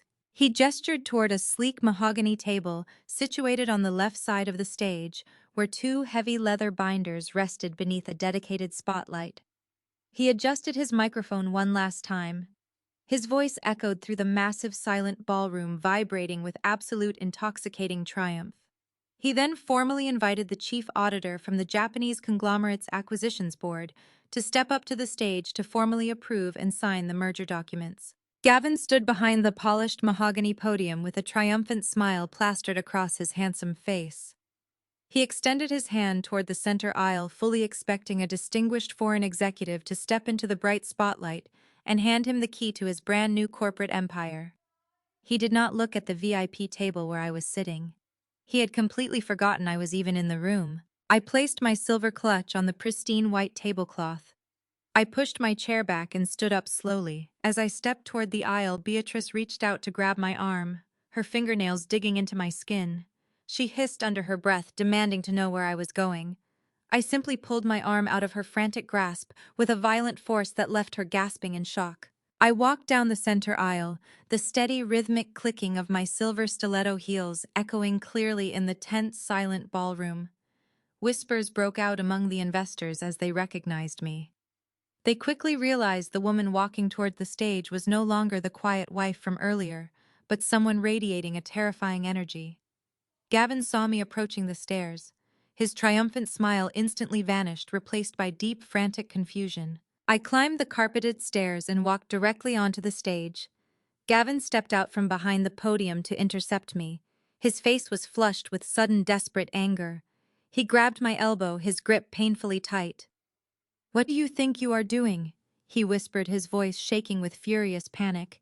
"You are humiliating me. Get off this stage right now before you destroy the most important deal of my life." I looked down at the hand gripping my arm. I looked into his panicked eyes. I did not show a single ounce of fear. I simply pulled my arm free and stepped past him, walking directly to the center of the brightly lit stage. I grabbed the edges of the mahogany podium, taking the exact position of power he had occupied moments before. I turned my head and locked eyes directly with Carmen. She sat at her VIP table with her arms crossed, looking at me with a mixture of intense annoyance and condescending pity. She actually thought the boring, pathetic wife had finally snapped under the extreme pressure. I leaned into the microphone. The harsh feedback whined for a fraction of a second before the sound system completely stabilized. "Did you really think a forensic auditor would not check the offshore routing numbers, my love?" I said. I spoke in flawless, rapid-fire, perfect Spanish. I hit the exact regional inflection Carmen had used against me at the restaurant. I let the beautiful melodic syllables echo through the massive ballroom, amplifying the absolute cruelty of her own words and reflecting them right back into her stunned face. Carmen turned ashen. Her jaw actually dropped open, all the arrogant, predatory confidence instantly draining from her rigid body as she gripped the edge of the table. Behind me, I heard Gavin let out a sharp, choked gasp. He stumbled backward, his polished leather shoes scraping loudly against the wooden stage. He understood the language perfectly. He understood exactly what my fluency meant. The blood rushed out of his face, leaving his skin a sickly, terrifying shade of gray. The grand illusion of his entire life had just shattered into a million pieces. I turned my attention back to the hundreds of silent, thoroughly confused executives in the audience. I smoothly switched back to English, my voice ringing with cold, absolute authority. "Good evening, everyone," I said, looking directly at the Japanese delegation. "My name is Emma, and I am the Chief Consulting Auditor, retained by the Tokyo Acquisitions Board, to conduct the final independent risk assessment of this proposed corporate merger." A loud collective gasp rippled through the massive ballroom. Beatrice let out a small, horrified shriek from the front row, pressing her manicured hands against her pale cheeks. Gavin was completely paralyzed, trapped in the harsh glare of the spotlight, staring at me as if I had just risen from the dead. I reached into the hidden pocket of my gown and pulled out a small black remote control. I pointed it at the projection booth at the back of the room. The massive digital screens behind me flickered. Gavin's sleek corporate logo disappeared. In its place, a highly detailed financial flowchart illuminated the stage. Bright red lines connected domestic bank accounts to offshore holding facilities, clearly outlining a sophisticated illegal money laundering operation. The man standing behind me just delivered a beautiful, moving speech about building an empire from the ground up. I continued, my voice perfectly steady. "He told you about his brilliant financial forecasting algorithms. What he failed to mention is that he stole every single line of code in that proprietary software from his wife, fraudulently claiming my 3 years of intensive forensic engineering as his own intellectual property." I clicked the remote again. The screen changed to display the wire transfer authorizations from my family trust. The forged signatures were magnified, highlighting the deliberate criminal replication of my handwriting for everyone to see. He also failed to mention that his firm is currently entirely insolvent, I announced, projecting my voice over the rising, frantic murmurs of the crowd. To fund this magnificent illusion, he forged my signature and systematically embezzled $2 million from my personal family trust. He funneled that stolen capital through a fake shell company registered in Madrid, Spain. A shell company wholly owned and operated by the very woman he just introduced to you as his brilliant new co-founder. The ballroom descended into absolute chaos. Furious investors were shouting. The Japanese executives stood up aggressively, demanding answers from their translators. Carmen was frozen in her chair, desperately trying to hide her face from the flashing cameras of the local business press. Gavin lunged toward the podium, reaching out to grab the microphone from my hands. "Stop it!" he screamed, his voice cracking with sheer, unadulterated terror. "She is lying. Turn the screens off." I did not back away. I clicked the remote one final time. The screens went completely black, but the massive audio speakers mounted around the ballroom suddenly crackled to life. The crystal-clear, high-definition recording from the steakhouse filled the room. Gavin's own voice echoed over the crowd, laughing maliciously, as he openly confessed to the entire fraud. The audience heard him explicitly confirm their plan to steal the $2 million, finalize the bogus merger, and flee the country together. There was no defense. There was no alternative interpretation. The evidence was absolute, overwhelming, and entirely undeniable. I reached into the hidden pocket of my gown and pulled out a thick folded legal envelope. I turned to face my husband. He was trembling violently, his chest heaving as he struggled to draw oxygen into his lungs. The arrogant, powerful titan of industry was completely gone, replaced by a pathetic, terrified criminal realizing his life was over. As the chief auditor representing the acquiring board, I am officially informing you that this corporate merger is permanently canceled due to rampant, undeniable federal wire fraud, I told him, ensuring the microphone picked up every single word. I stepped forward and pressed the heavy legal envelope directly into his shaking hands. "And as your wife," I said, staring directly into his terrified, broken eyes, "consider yourself officially served.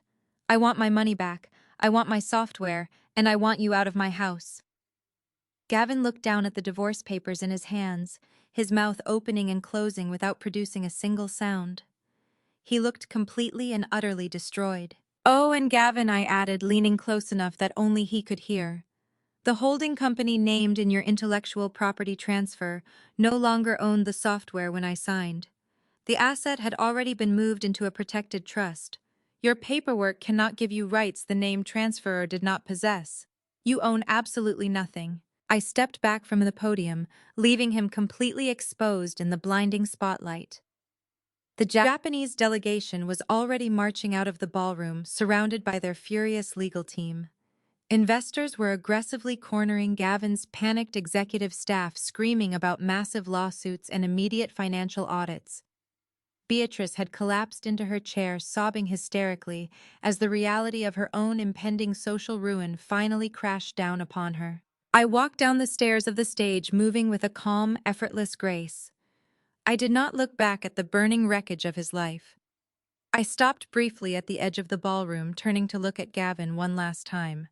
The FBI already has the unedited flash drive I called out to him over the deafening noise of the chaotic ballroom. I would highly suggest finding a very good defense attorney by tomorrow morning. I turned around and walked out the heavy brass doors of the hotel, leaving the screaming, frantic crowd behind me. The cold winter air of the city hit my face, feeling incredibly clean and remarkably fresh. I hailed a cab, slid into the quiet back seat, and told the driver to take me home. The boring, naive wife was dead. The forensic auditor had officially finished her meticulous and brutal work. The morning after the gala dawned bright and freezing over Chicago. I woke up in my own bed, feeling a profound, untouchable silence settling into the foundation of the house. Gavin had not come home. I knew he would not. He was likely barricaded in his downtown office, frantically trying to salvage a corporate empire that no longer existed. By 9 o'clock, the financial news networks were already breaking the story. I sat at my kitchen island with a cup of hot black coffee, watching the television screen as the anchor detailed the catastrophic collapse of the highly anticipated waterfront merger. The Japanese conglomerate had not just walked away from the deal, they had completely severed all ties. They issued a scathing public press release stating they had absolutely zero tolerance for corporate malfeasance, formally withdrawing their funding and condemning Gavin's firm for deceptive practices. The withdrawal triggered an immediate, devastating chain reaction. Without the influx of foreign capital, Gavin's over-leveraged domestic loans defaulted instantly. His investors, the same wealthy men who had applauded him just hours earlier, were now filing emergency injunctions to seize whatever assets remained. His company was in freefall, plummeting toward total bankruptcy before lunchtime. While Gavin's professional life disintegrated on live television, Carmen moved quickly. She left the gala before the ballroom had fully emptied, returned to her hotel, packed a single designer suitcase, and booked a one-way first-class ticket to Madrid. By dawn, she was at O'Hare, moving through the international terminal with the confidence of someone who believed distance could turn a criminal scheme into somebody else's problem. What she did not know was that Leo's evidence package had already given federal investigators the Vista ownership records, the forged trust authorizations, the offshore routing sequence, and the steakhouse audio, in which she and Gavin discussed the stolen money and their plan to leave the country. She never reached the departure gate. Federal agents intercepted her before she cleared the international security area and directed her into a private interview room while the financial investigation was coordinated with the relevant banking and overseas authorities. At nearly the same time, accounts tied to Vista Capital and the offshore routing chain were frozen through the appropriate legal channels, including the Madrid account that had received my trust money. Carmen tried to call Gavin, then her corporate counsel, then anyone who might still have enough influence to make the problem disappear. No one could. Her credit cards were not what stopped her from flying. The active investigation did. By the time an attorney reached her, the shell company she expected to finance her escape was already under scrutiny on both sides of the Atlantic. Back in the wealthy northern suburbs, Beatrice was desperately attempting her own form of aggressive damage control. She spent the entire weekend pacing her sprawling estate, calling every influential member of her elite country club, frantically trying to control the narrative. She told everyone who would listen that I was a hysterical, jealous wife who had fabricated an elaborate lie to ruin her brilliant son. She claimed my presentation at the gala was a deeply disturbed act of revenge, fueled by mental instability. She thought her decades of social standing would shield her from the truth. She believed her wealthy friends would naturally side with a prominent matriarch over an ordinary, unremarkable daughter-in-law. She did not realize I had anticipated the smear campaign. On Monday morning, I sent a small evidence package to 5 influential women in Beatrice's social circle. I included the steakhouse audio which captured Gavin openly discussing the fraud and affair and the screenshot from Beatrice's tablet showing him saying the $2 million was already in Vista, instructing her to keep pressuring me about the bridge loan and confirming that I still suspected nothing. I added no commentary. I did not need to. The recording proved what Gavin had done. The message proved Beatrice knew enough to help keep me compliant while it was happening. By noon, the material had moved through the country club faster than any explanation she could invent, and every attempt she made to recast herself as an innocent mother collapsed against her own written record. The social fallout was absolute and immediate. The wealthy elite of Chicago polite society do not tolerate messy public criminality, especially when the perpetrator is caught on tape being so incredibly vulgar. Beatrice was instantly and permanently shunned. When she arrived for her weekly charity luncheon on Tuesday, her supposed friends literally turned their backs on her. The club management quietly suggested she take an extended leave of absence to deal with her embarrassing family matters. The pristine, superior reputation she had spent her entire life cultivating was completely obliterated in a matter of hours. She collapsed under the weight of her own arrogance, isolated in her empty mansion, knowing that every single person she respected now viewed her with sheer, unadulterated disgust. Her phone stopped ringing entirely. As for Gavin, the final blow took exactly 1 week to materialize.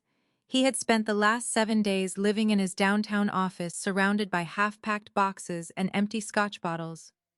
He refused to answer my lawyer's calls, dodged furious investors, and desperately searched for a legal loophole that simply did not exist. Even the high-priced corporate defense attorneys he had kept on retainer quickly abandoned him once they realized his business accounts were frozen and his firm was completely insolvent.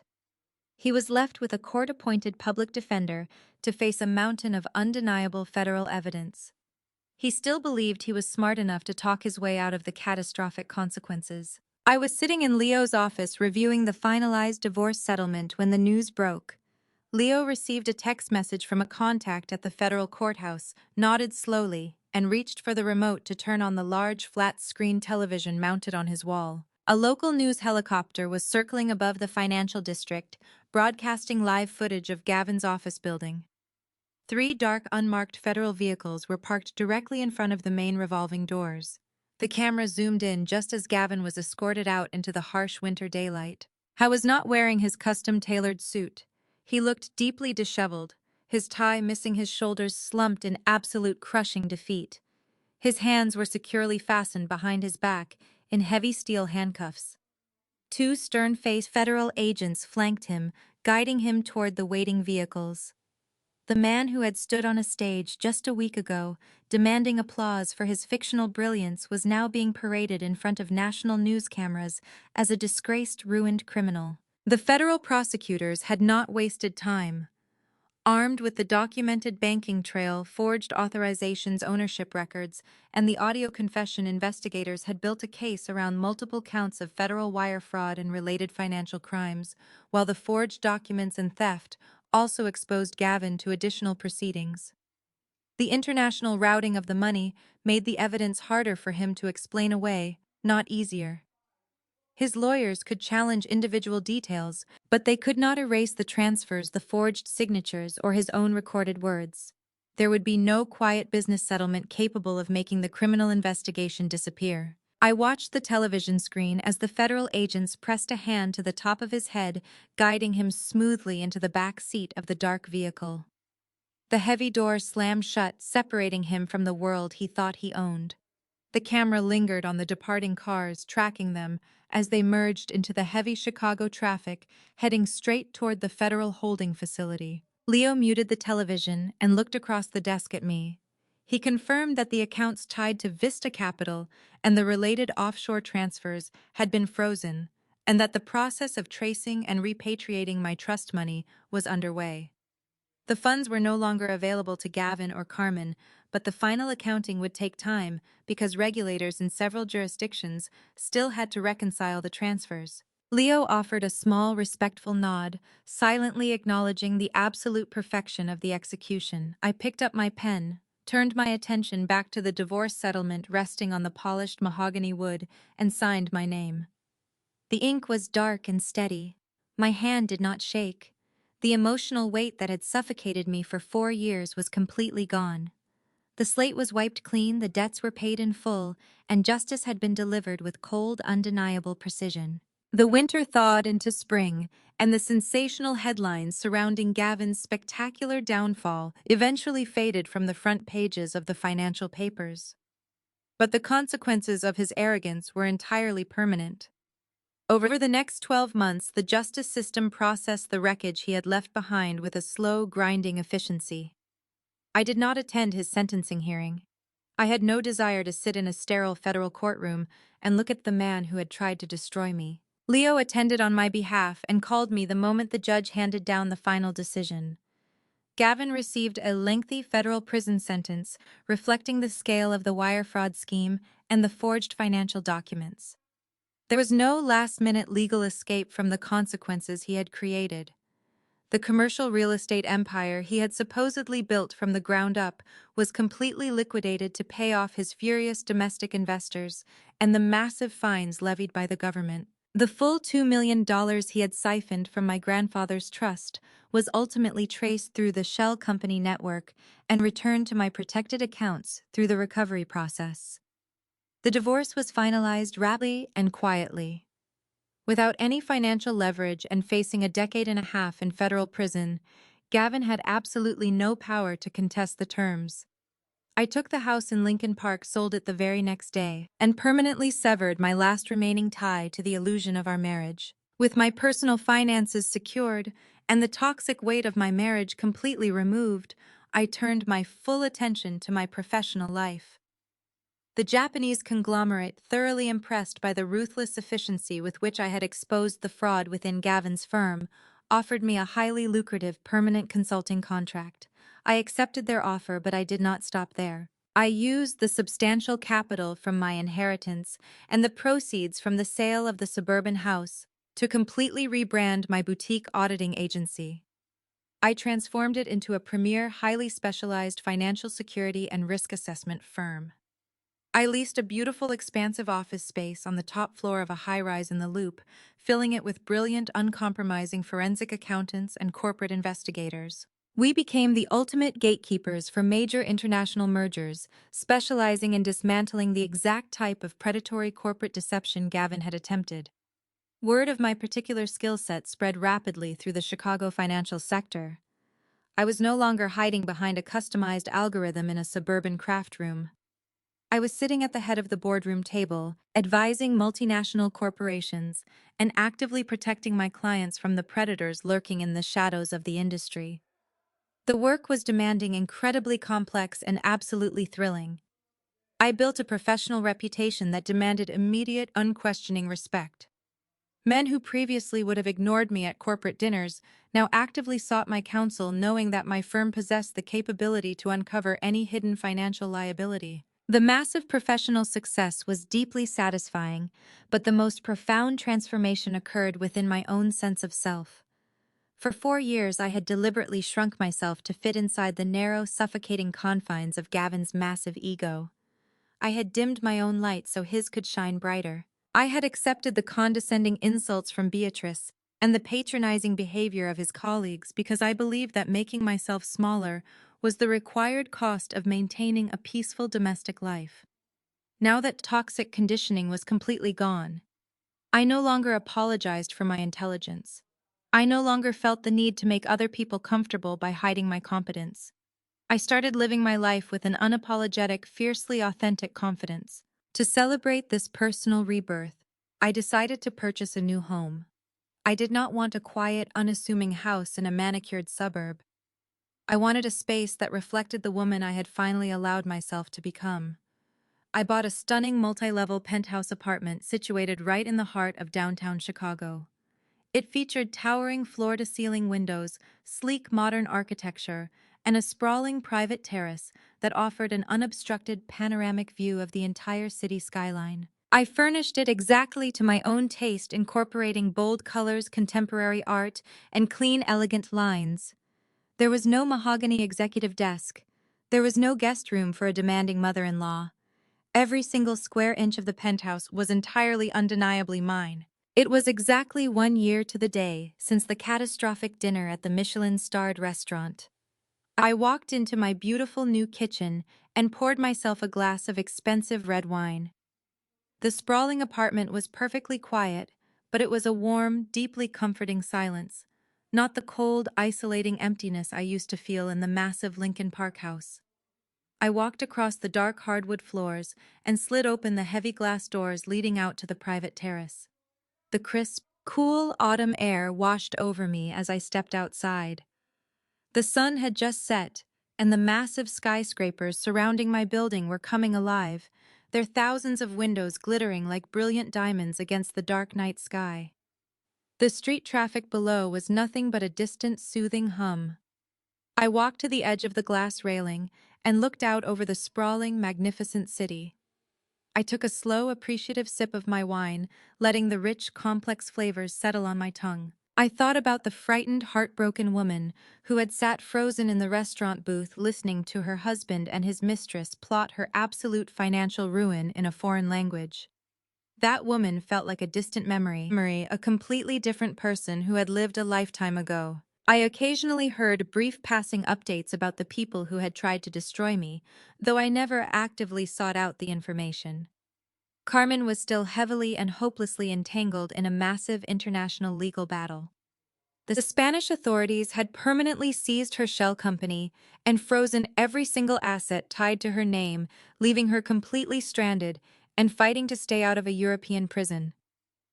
Beatrice had become a social pariah, entirely isolated in her sprawling, empty suburban mansion. The leaked messages proving her complicity had completely destroyed her pristine reputation, and the polite society she valued more than oxygen had permanently locked their doors against her. And Gavin was sitting in a federal cell stripped of his custom-tailored suits, his luxury cars, and his boundless toxic arrogance. He had maliciously tried to steal my entire life, and in the process, he had completely meticulously dismantled his own. I did not feel any lingering anger toward any of them. I did not feel a burning, consuming hatred. I simply felt a cold, distant sense of justice.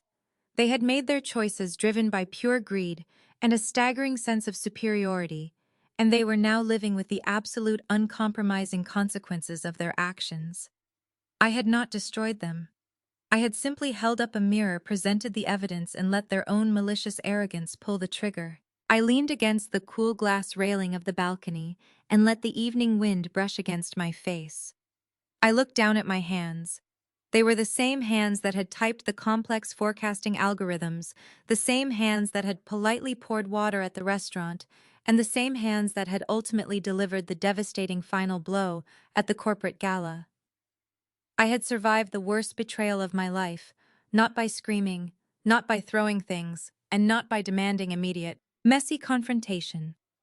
I had survived by relying on my own intelligence, my own patience, and my own absolute discipline.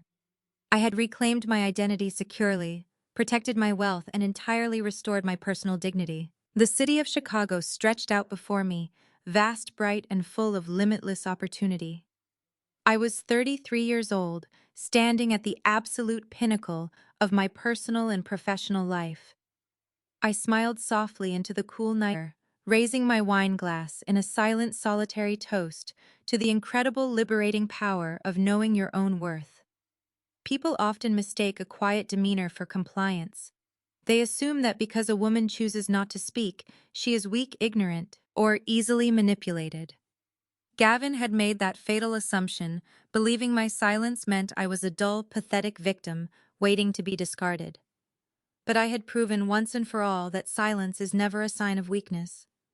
Sometimes silence is simply the quiet, methodical sound of a highly intelligent woman who is holding all the cards, patiently waiting for the absolute perfect moment to strike and play her winning hand. If you have ever been underestimated by someone who thought they could take advantage of your quiet nature, I want to hear from you.